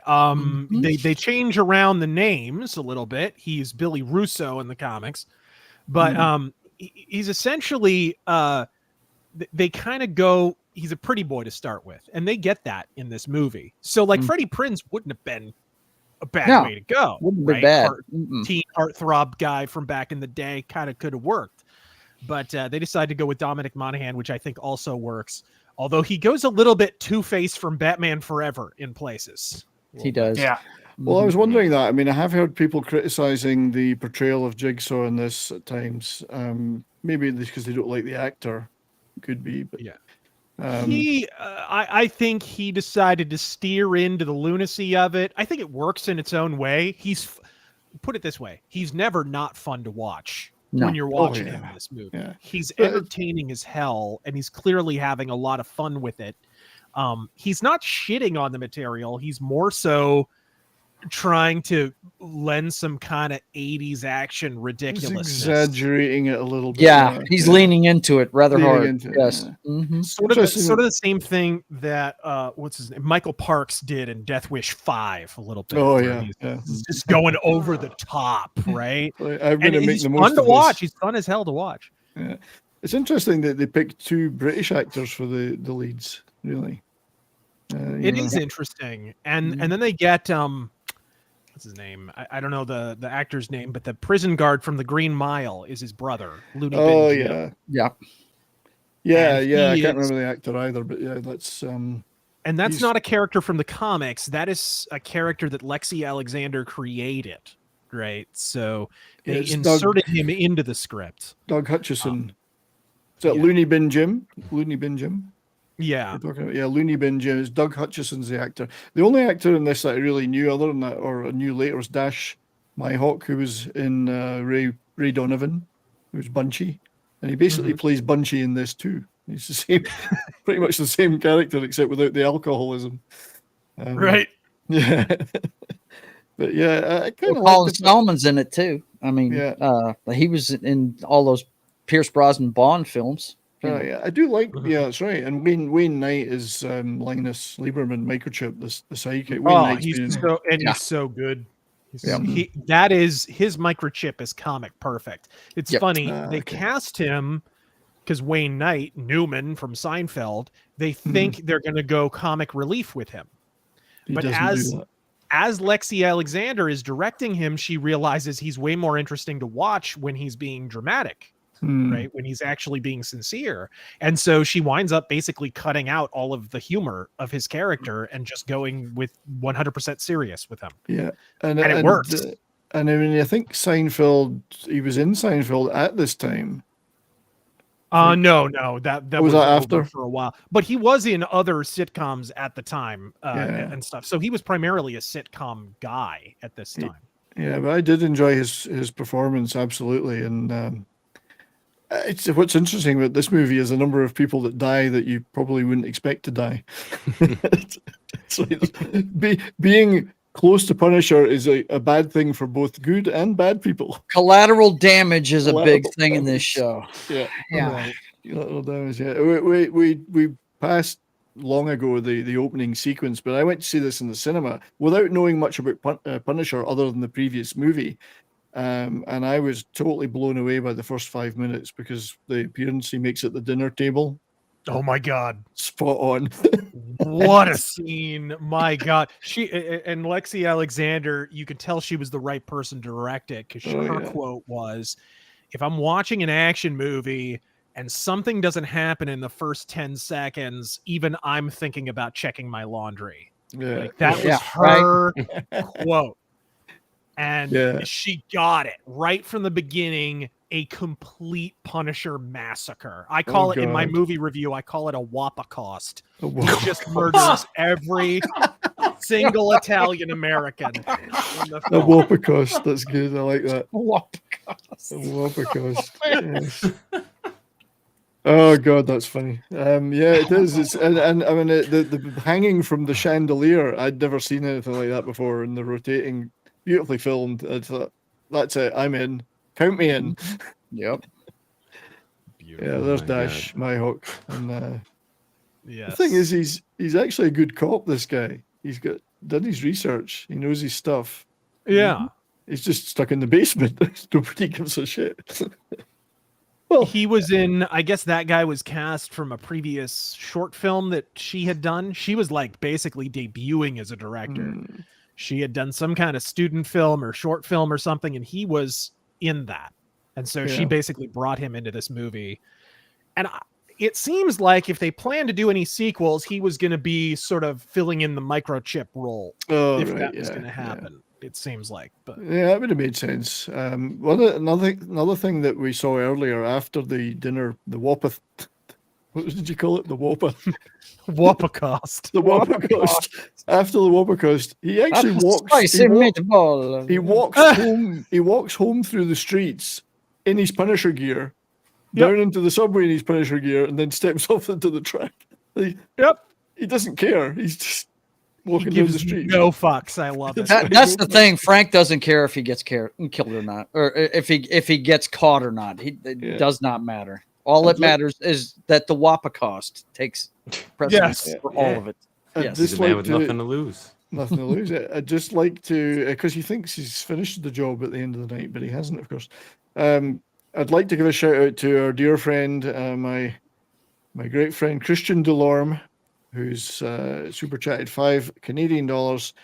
Shout out to all you guys listening while I work. And I think your work is as a big rig driver, sir. So keep your eyes on the road.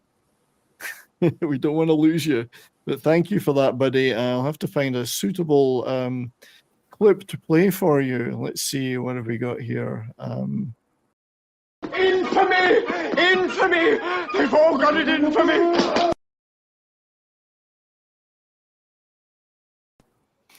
It says we mentioned the Romans. I'm the only one who's going to know what that clip is, but never mind. It's my show, damn it. It's my show. I thought that was Caligula. It's Kenneth Williams and the Carry On Cleo. Infamy. They've all got it, infamy. But thank you, Christian, and I hope you're having a good day, mate. So yeah, I love his underground base as well. He's got the underground volcano layer going on. Fucking awesome, yeah. And Newman drops by, I guess, because he heard he lives in a Subway, so he stopped in for a sandwich. That's right. So, hang on, I got a react button for that somewhere. That is, sorry. I forget I've got those. I'm producing my own show razor while I'm doing this. I love how he's got the recliner from his old house. I know. It's that the one is touch. Brilliant. And he's got the crate, of course, with his family belongings. And here we kind of remake the Joker from Batman '89 scene a little bit. Yeah. Absolutely. You just know what's going to happen to this doctor. You know it. Oh, yeah. Oh, yeah. And the way they handle it is pretty cool, actually. It is, yeah. It's different. Instead of just going straight for the jugular. No pun That's right, yeah. So to speak. I love the fact that his sidekick throws up as well. Way to make the guy feel good. Yeah. Yeah. Yeah. I don't know why they're advertising puzzle pieces on a monitor across the way, but I don't know. As you do. Yeah. By the way, Brian, if you want to look at it at any point, I have pulled up the cover of the first appearance, and it cost all of 20 cents. Okay. Well, yeah, share that. Let's Spider-Man 129, the Amazing Spider-Man 129. Do you want to? I got it right there. You got it there, right? It's there. There we go. That was the first appearance of the Punisher, right? Oh. It's a very famous comic book drawn by my favorite artist, Ross Andrew. Yeah. It's definitely not worth 20 cents anymore. No, it's worth a whole lot more than that. It's funny you should mention that. I've got a crate full of those in the furnace room here.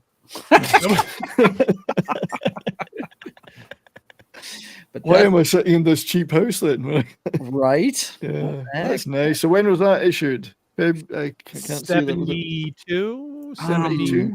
I'd have to look it up real quick, but as soon as we're done showing it, I'll look it up. Early Joe and I were alive then. Yes, we were.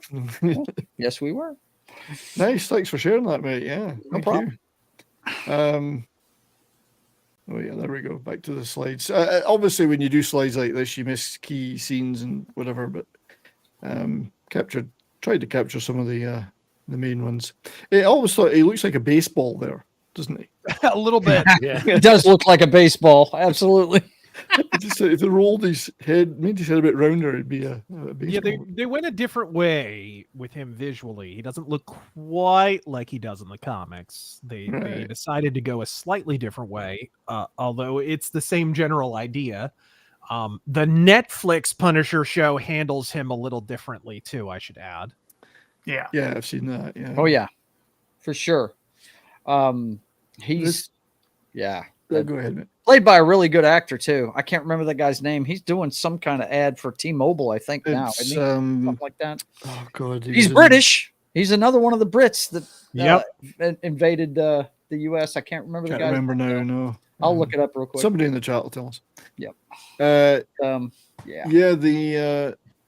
This scene is fantastic, and again, you know, the minute you see that fat fuck walking down the corridor that he's doomed. Yep. 100%. Not only that, but how many? Okay, it's 2008. Whatever. How many asylums with exposed brick and stone gargoyle decor in a Victorian mansion are still remaining in 2008? I know. It's like not enough. It slipped into some parallel Gothic universe. Yes. Yeah. And it's not like they're trying to claim it's Gotham City; it's New York City. So I'd love to know where this asylum is. Because there's some people we need to put in it. Yeah. And then you're thinking this guy's gonna get eaten, and he does. And then he has a little game meat here. Yeah. Sushi. Awful, as they say. Oof. The character, the actor's name is Ben Barnes, and it is Billy Russo. That's the guy he's playing. Yeah. Okay. Ben Barnes in the Netflix series. Yep. I mean, it was Dominic West played Jigsaw here, but so they Ben Barnes. They go with Russotti in this movie for some reason. But in the Netflix show, they actually went with Billy Russo. And his origin's a bit different. And the way they different good or different bad, would you say, though, from a comic perspective? It's really different. They're friends lamer. Starting off in lamer. The Netflix series. Yeah, it's a little weird. Yeah, and they take a while to get to it. Like it's so decompressed. It's not until the end of the first season that you get that moment where he turns into Jigsaw. Mm-hmm. That's an interesting one. That Paddy Considine was considered for Jigsaw. You know, that probably would have worked. Yeah, there were a lot of people considered for a lot of roles in this because this was in development hell for a long time. Yeah, The Wire was a magnificent show. Absolutely magnificent. First 2 seasons, particularly. And this would have been one of the first things he did after that was over, because The Wire ends in 2007, correct? Yeah, it's quite old now. Yeah, was it 2007? As far back as that? Yeah, yeah, could be. So this would have been one of the very first things he did. Yeah, I only watched The Wire after it was all done. I binged it afterwards. But some great stuff in those first 2 or 3 seasons of that. Absolutely. The Wire wrapped in 2008, boys and girls. Yeah. And when you look at the actors that were in it and things they went on to do after, it was pretty heavyweight cast. Yeah, Lance Reddick, another untimely death. Age. Gotta love that guy. Yeah, he was great. Did you ever see the show? Again, how many mobster meetings can you have under a low-hanging chandelier before you get the message? That's right. Right? Can we get some recessed lights in this room? Jesus Christ, people! Let's get some floodlights, a little halcyon, something. That's right. Yeah. Can't see nothing coming. Oh man! Again, here's generic Russian thugs. That's right. Generic Russian thug. Yes, gotta have that. Yeah, you do know my father. You never met this my movie father. has a remarkably high bad accent quotient. I love it. It does. Nobody's doing a good one. I mean, Ray Stevenson's kind of doing a American accent, but he's not laying it on thick, so he can get away with it. Yeah, he's not going super New York or whatever. Yeah, there's a touch of Jersey in it, maybe, or something. I don't know. Yeah, just a little. And he's got so little dialogue, anyways. I was fixing to say he's a strong silent type. He doesn't talk much in it. He's too busy murdering people. I mentioned in my Rageaholic Cinema episode, I timed it.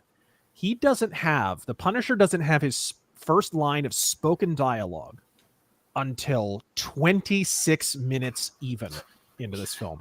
It's pretty good. So it doesn't. That's great because he doesn't have a lot of lines to learn, so he must have been quite happy. Yeah.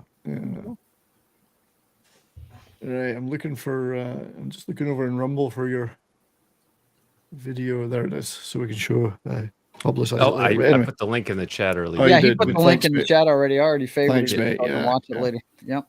Yeah, and I guess this wasn't a big success. I know I certainly saw it in the cinema, and I was hoping for more, but I guess financially it wasn't that great, so no reprise.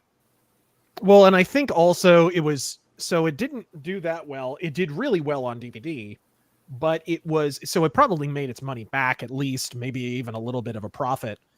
But it wouldn't really matter, I don't think, if it did wind up turning a profit. I don't think he would have gotten a sequel anyways, because the ownership situation changed after this, right? They didn't have to go through Lionsgate anymore. So they didn't want to split that money. They were going to go full Marvel Studios after this point. And then, of course, very shortly after that, they were going to be purchased by Disney. Yeah. So I think either way, a Punisher Warzone 2 or Punisher 3, whatever, probably was never going to happen. No. That's a shame, because I think Lionsgate did a great job here. Marvel Studios did a great job. Here we go. All right, definitely one of the best. Oh yeah, fucking scene. Yeah.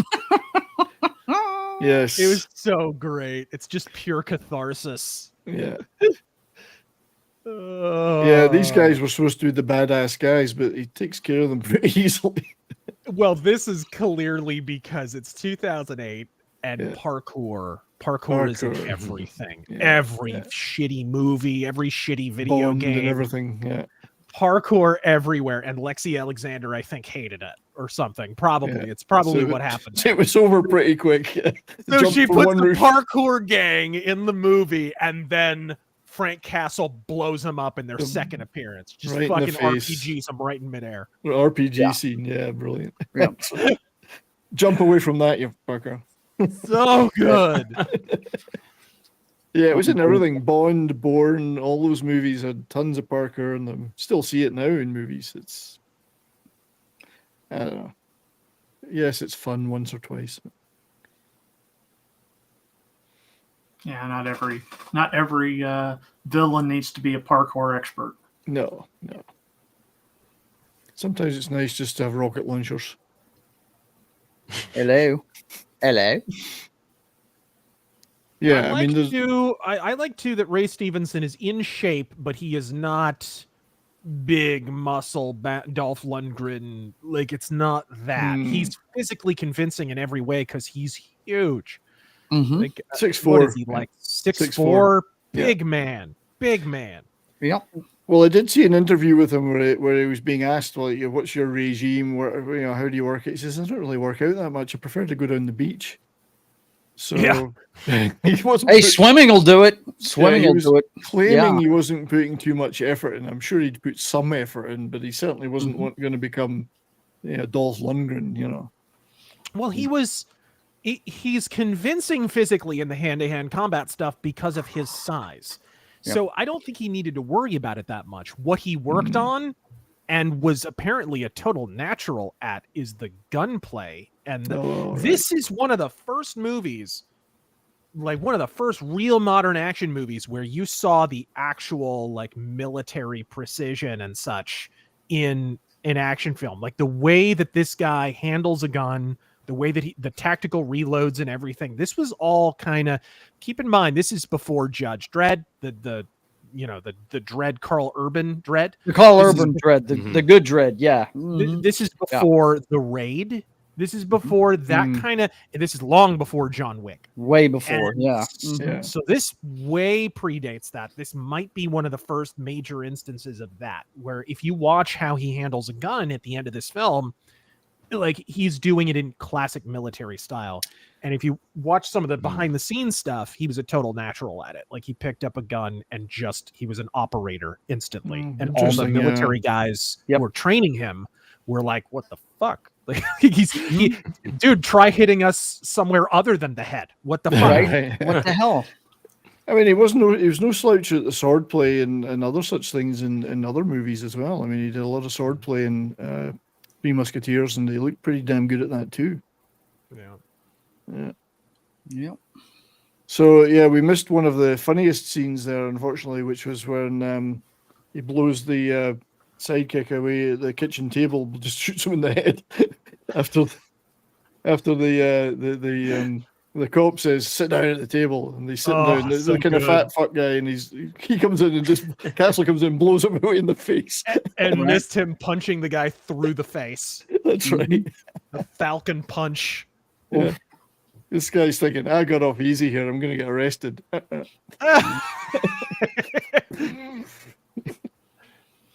Don't know what they're dealing with. Castle was quite clear. You hang with me, you got to put the badge away. You know. Yeah. You can come along, but no badges, no protocol. And this is the first moment where we see that the blonde cop guy is more than the head of the Punisher task force. He is the head of the fan club. He lets the Punisher go. And it's the first instance of him kind of working with Frank Castle. Apparently, he's been tipping him off to crimes and looking the other way. And basically, he's the entire reason the Punisher is still operating unencumbered by the police. Indeed, because he's doing God's work for them. And speaking of which, this is where the FBI, which would never happen in real life, cuts a deal with organized crime to frame the Russians for doing something. Well, that never happened. Some people would say, Razor, that the FBI wouldn't need to cut a deal because they would be the organized crime. Right? Some people would say that. I wouldn't. Yeah. But yeah, they cut a deal so they can get the biological agent. Yes. Yeah. Then do the dirty on everybody after. But in fact, if you look at the FBI, are the worst organization in this of all the gangs. They are the worst. They betray everybody. Let them go, and they get the money. They get to keep the money. Yeah, good job. They are the biggest gang in this movie. Yeah. Indeed. Yeah. Well, we know how well the FBI deals with organized crime. I mean, just look at how many fucking mobster YouTube channels there are. Right? Hey, I killed 19 people. Come subscribe to my YouTube channel. Don't they all about the mob? Talk to Vinny. Talk to Vinny. Sign one of these memberships. Right? Subscribe to me on Patreon or I'll break your kneecaps. That's right. In return, I won't break your fingers. And if you subscribe to Top Level, I'll tell you about the guy I know. Tell you about my doctor, Vinny Boombats. Yeah.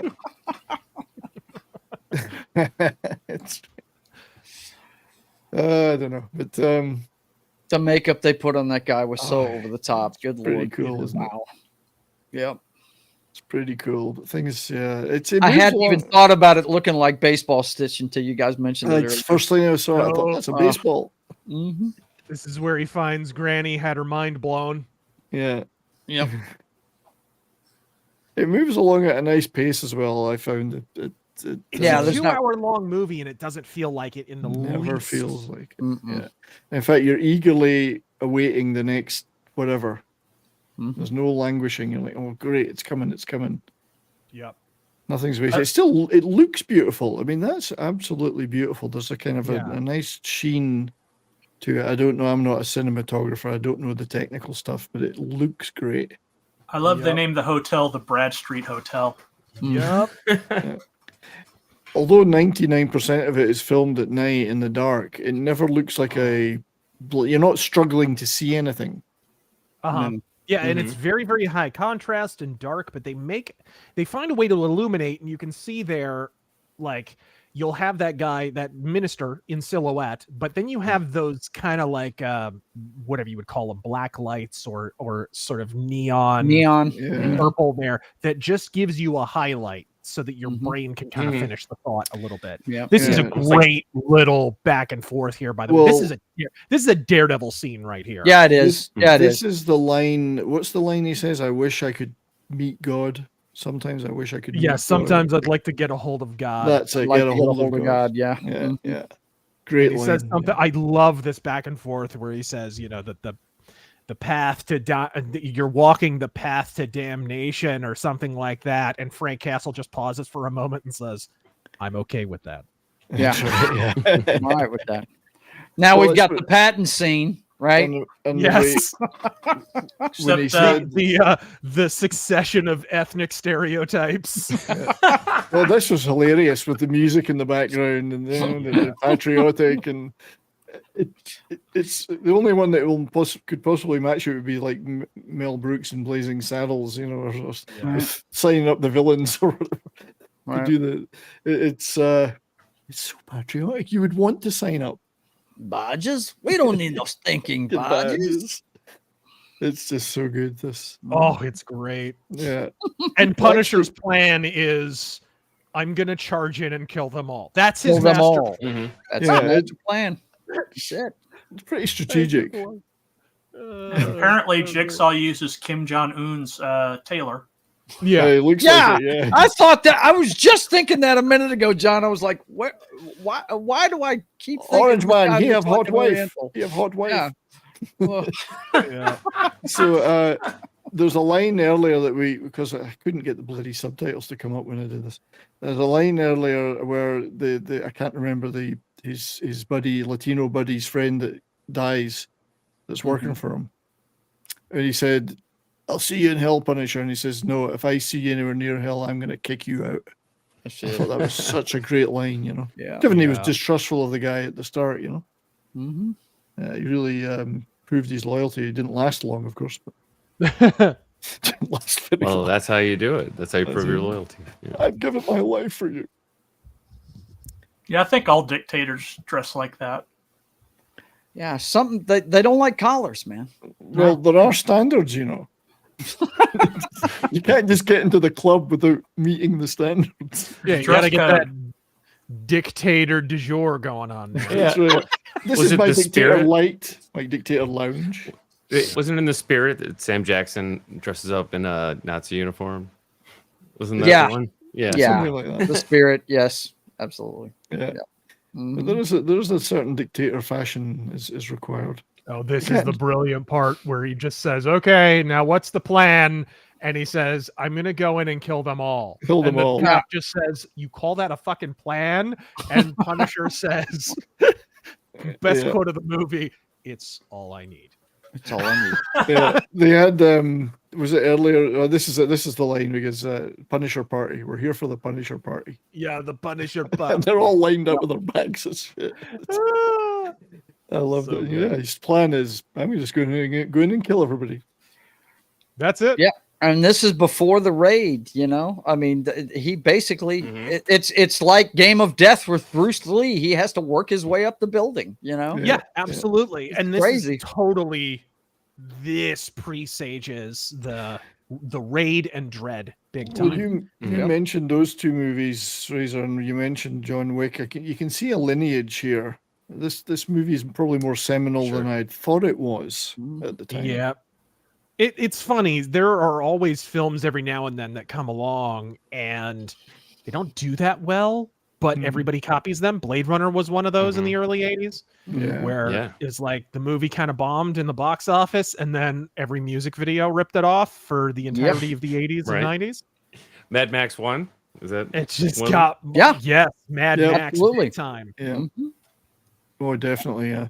Just like to shout out a bunch of people in the chat have joined. We've got a great chat going today. I'm trying to highlight a few of these, but Zax is here. Davina, Vince has been here since the start. FKHC 2005, Basco, Tony Nassar, Sorry if I miss anybody. Lots of people have joined through the stream. Thanks all for being here. Hit that thumbs up button. And hey, subscribe if smash the melee button. Smash the melee button. There's a whole lot of melee going on. This is a great scene right here. Yep. Hold on. These guys get, they're the first fucking thugs who actually have a plan. They hide behind the door. They're ready to go. They've got all their guns. They're like, he's going to come in here. We're going to murder him. Yeah. He dislocates his jaw so he can hear a little bit better for a second. Right. He hears them down the corridor. He jams the front of the right door. Arms the lets grenade it fly. launcher, fires it in. Oh, And isn't that when they go, oh, fuck. Yup. Fuck. Fuck me or something. You hear them. Some of the kills in this are just unbelievable. Way over the top. If you're right enough, when I think about it, there wasn't a lot of movies before this that had some of this stuff. As you said, guys, you've all been saying that. I'm struggling to think of one before that. I mean, you had your Commandos and your whatever, your Arnie's, but this had a different style, and it's more what you see now with the John Wick in here. So, well, this is kind of like Commando if Trauma had done it. The blood and violence is so over the top. All right, it's almost Toxic Avenger levels. So I want to get you guys' opinion on this. Would Charles Bronson have been able to sort this lot out too? Oh yeah, of course. I think he would have. He would have. He probably would have brought. See. I just have a picture of Charles on the outside of the building with a plunger. He'd have taken care of it in one big swoop, I think. I think he might have nuked it from orbit. Why do they have a Roman bath on the top of this skyscraper, by the way? Yeah, right? It's weird, isn't it? Who's got a Roman bath? Other than what homoerotic subject? Other than 1970s suburban Dallas homes, who's got a Roman bath? I mean, what is this? It's got to be a Russian, right? This guy could have dealt. This guy.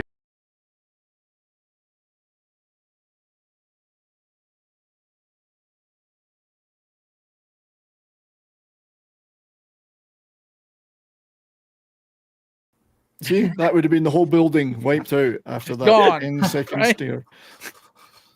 Yeah, just back that motorcycle that shoots rockets out of the tailpipe. That's right.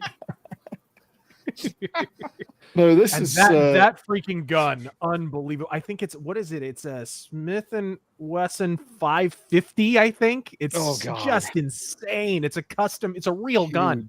Hang on, it's basically for hunting elephants with a revolver. Yeah, it's an elephant gun in pistol form.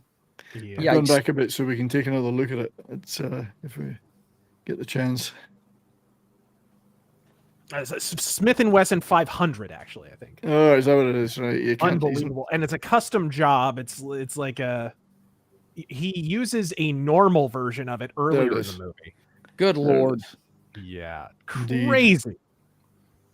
Laser and a scope, a flashlight, and a laser sight on a revolver. What? Right. Well, you can that's when you've got too much money to spend, right there. You see the chambers right there. Yeah, that's a hell of a weapon, right there. Earlier in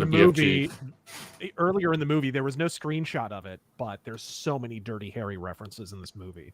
Filmmakers must love Dirty Harry, because the gun, the guy who traffics the guns to Microchip, the Mexican guy, Carlos.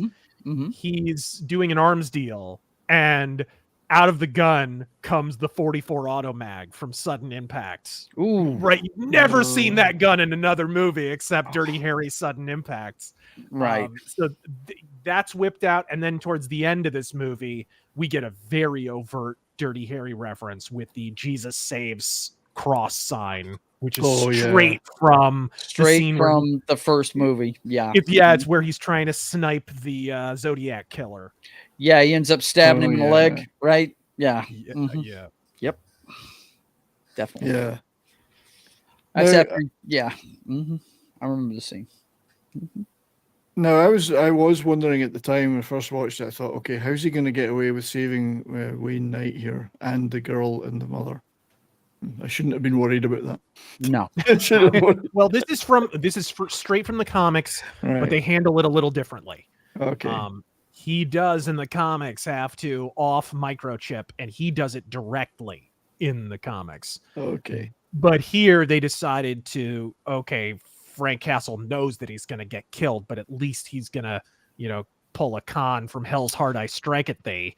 And so he decides to whip out the gun and at least try to take Jigsaw out. So I was wondering, though, that, you wouldn't trust Jigsaw. So Jigsaw's saying, well, if you shoot Microchip, I'm going to let the girls go. You couldn't trust him anyway. No. Exactly. Yeah, no. You can't. There's no way he's going to let anybody go. Absolutely no way. So, and Wayne Knight has a great story about this scene where they told him they wanted his eyes to be open, so it would be more eerie when he got shot. And every time they fired the dummy round, he could not keep his eyes open. So he ends up having his eyes closed when he finally gets a 45 caliber lobotomy. Yeah, reflexes got the better of him. Yeah, you can. Yeah. This is a really great ending coming up. She was in Rambo. Oh yeah, she was in a lot of action movies this year. She was in the Rambo 2008 film. It's Julie Benz. Yeah. Yep. Julie Benz. Oh. One of the Christian missionaries. She had blonde hair in that movie. Right. It's interesting that her character in this is a trauma surgeon. So obviously she's got a lot of experience, which by the end of the movie, she's seen a lot of trauma. Yeah. Well, she do the was also in Dexter. Do the villains not know how to tie people up? No, right? Come on. I do like that they have her tied up with velvet ropes. I was going to say that rope doesn't look like it's really going to be tight. Well, when you have a revolver pressed to her brainstem, I think you're probably okay. But that's pretty much like torturing somebody with a comfy chair and soft pillows.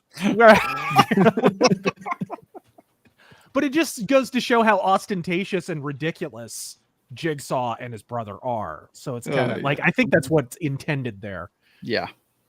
This is great when he throws him into the flames. Barbecue. Oh, dude, the one-liner right before he throws him in there. Let me put you out of my misery. Yeah, that's excellent. Excellent. And it's only beaten by the line he utters right after that, where he's looking down at the flames and he says, "This is just the beginning."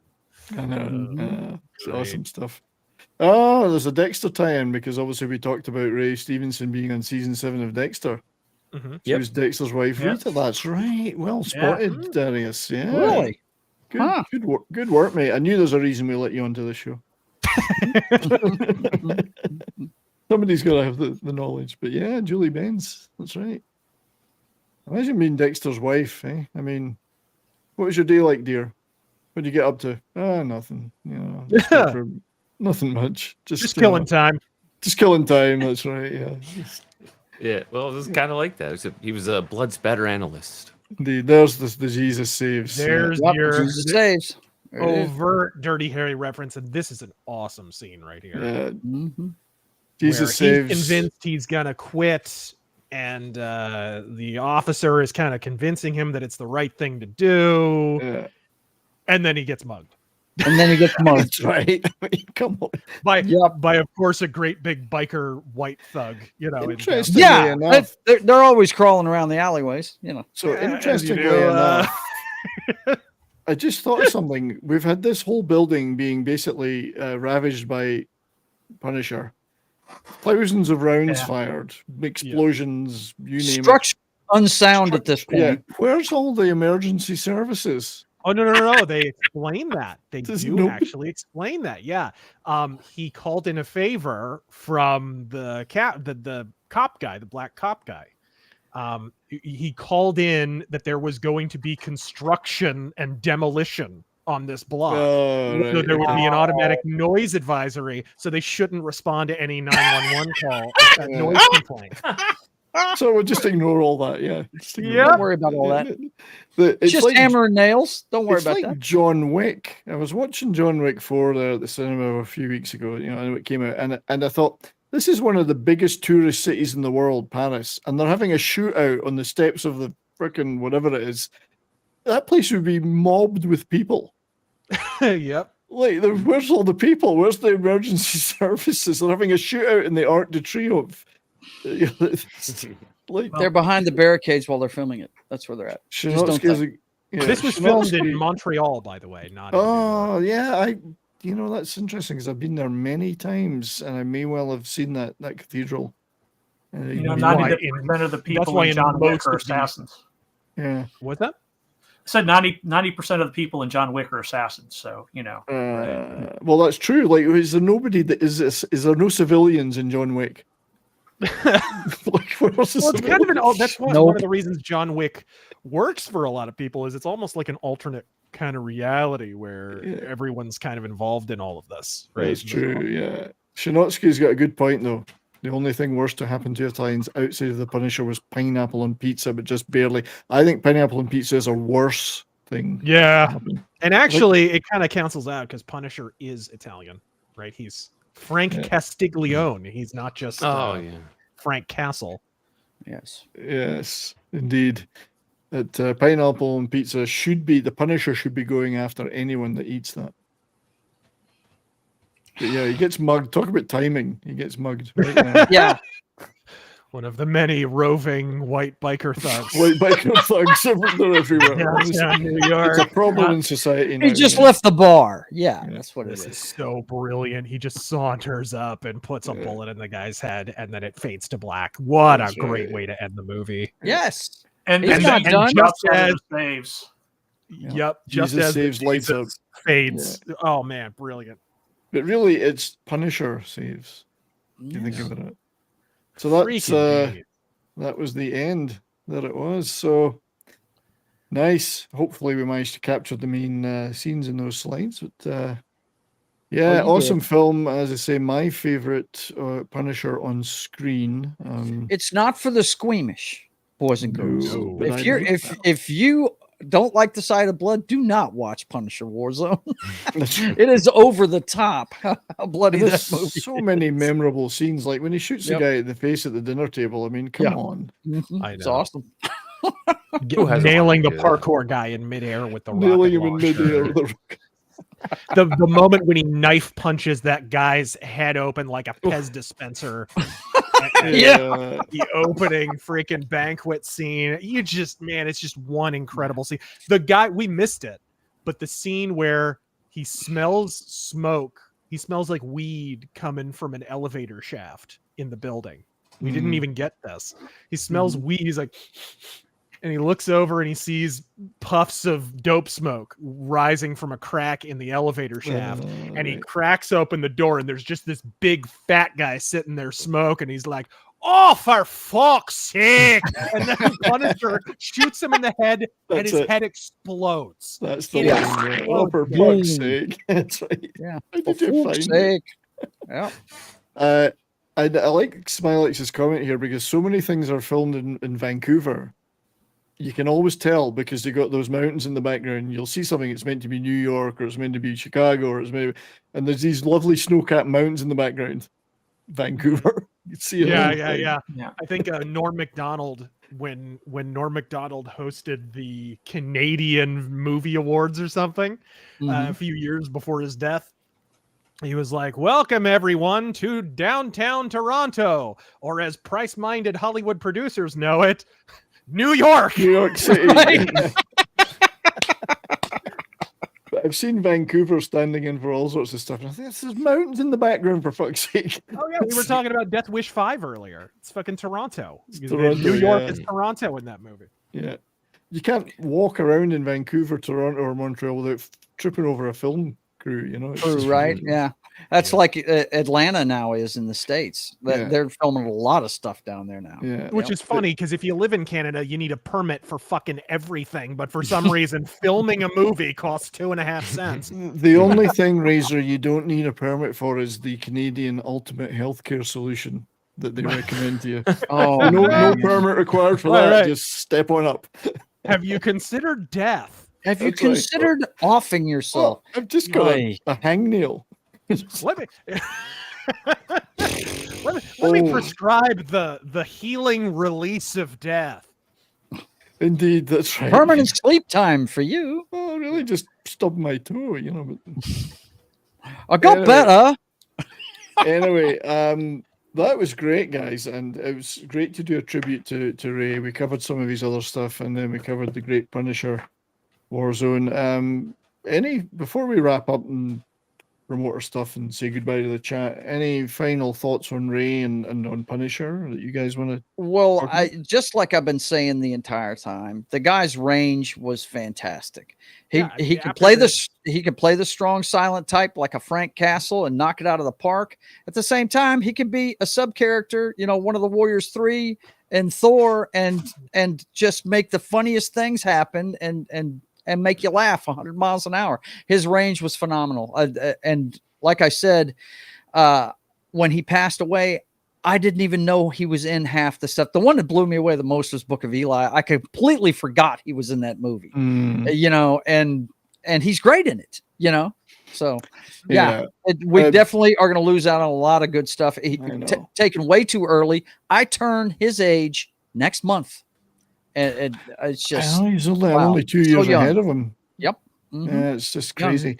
I'd just like to thank D-Bud, who's got to leave, for his sterling work as a mod. He's always modding for us. Thank you very much, mate. Appreciate it, and thanks for being here. And have a great night. He's a brilliant guy, D-Bud. I think in the future, we're gonna be watching movies, and we're gonna go, yeah, Ray Stevenson would have been really great. Would have been great in that. Yeah. Mm-hmm. Yep. Such a shame. Rest in peace, Ray, and thanks for all the great career, all the great work you gave us, all the great moments. We can't ask for any more from an entertainer than that. And he's left us with a lot of great memories and stuff like Punisher. I mean, I must have watched this movie about 8 times. Stuff you can just rewatch again and again. I appreciate it. And that's a rare thing, really. So thank you. Anything else, guys, you want to say, or are you all spent? Are you spent? Well, I mean, he wound up being a fixture in Marvel movies hereafter. Probably the nail in the coffin for us ever getting another Punisher movie was him being cast as Volstagg in the Thor movies. Being in all those. You got to imagine he's on a Marvel set going, guys, I kind of launched all this. Right? I was here first, and it's still one of the best Marvel movies. It is. It's the first, and it's still one of the best. If not the best, there's a case to be made for that, certainly. So I would like to thank you very much for joining us, Razor. I really appreciate it, mate. It's always a lot of fun. Appreciate you taking the time. I know you're a busy guy. Check out Razor's Rumble and other platforms that he's uploaded the Rageaholic Cinema. It'll be up on YouTube eventually, but probably in a day or two, I would think. I'm fighting the copyright, and in the meantime, I'm trying to edit around it. I doubt I'll be successful at that, but either way, gonna keep trying. But in a day or two, I think it'll probably be up. Hope so, mate, and I'm gonna watch it for sure. Great stuff, and that's 28 minutes, 48 seconds of goodness. I'm looking forward to watching that. Rageaholic. Rageaholic. Yes. The excellence of elocution. It's hard to say that. And also, obviously, check out. I think is the Indiegogo for Ghost of the Badlands still open, or nope? It's been done for a while. We didn't want to be one of those people who's like, keep giving us money for months and months and months on end. It was like, no, when the campaign's over, it's over. This is how you get your first printing. Cool. Later on down the line, people will be able to get copies of it through our publisher later on, but that'll be when it launches, and that'll be a second printing. That won't be the first. So if you didn't get in on the Indiegogo, no first printing for you, but you can still get the second printing through our publisher later on. I was just going to say, how can people get it later? But I've already got mine. Well, I not got it, but it's so I'm good. So to hell with the rest of you. 694% of your target was reached. Yeah, demolished our original goal, which was only 50,000. I know, incredible, mate. Damn, you almost multiplied it by 10. Good lord, good bro. Work. Looking forward to that immensely. Of course, the Night Vale novels are still available. Yeah, that's what I'm gonna end up buying right there. Wow, Death Mask is coming. That looks really cool. Same artist, by the way, as the comic. In Good. The interior artist is George Alexopoulos on Death Mask. Now this is more of a novel type, right? It's only got a few illustrations in it, right? It's got quite a few illustrations. There's in quite the a second lot in one, the first actually, one. but yeah, it's more of a pulp, so it's got quite a bit of illustration in it, but it's not a comic. So okay, cool. Yeah, so Night Vale, Death Mask is. I mean, I'm waiting on my copy. I don't have it yet, but I'm sure it's coming. Cool. So look for those, and obviously Rage. Get the Rageaholic. You get Razor on YouTube and on Twitter and so on. He's a. If you're not already following him, what the fuck is wrong with you? So Right? What the hell is wrong with you? So yeah, thanks for joining us, buddy. Really appreciate it, and look forward to talking to you again soon. John, what are you up to in the near future, my friend? Just Pop Culture Minefield, pretty much. I'm going to try and stream again tomorrow afternoon, 4:00 Central. Hopefully, I can get OBS to actually cooperate this time. I had technical difficulties last week, but I trying to start playing the old Go Box games from D&D. Oh wow! All right, cool. So, but Cool. other than that, like I said, Pop Culture Minefield. I'm on Joe's on Wednesday nights, and I'm here on Mondays. Nice, and I'll see you on Thursday on Pop Culture Minefield. Yep. I really better let somebody know what that show's going to be about, because I haven't Yeah. told anybody yet. It's actually going to be about the Battleship Island, which is a Korean movie, but also the island that it's based on in Japan, which is a very interesting history. So I better let you know about that soon. So Joe, what's your? I know you're going to Dallas. What's your? Going to Dallas on Thursday for the Friday Night Tights meetup. That's going to be fun. I always enjoy that one. Nice.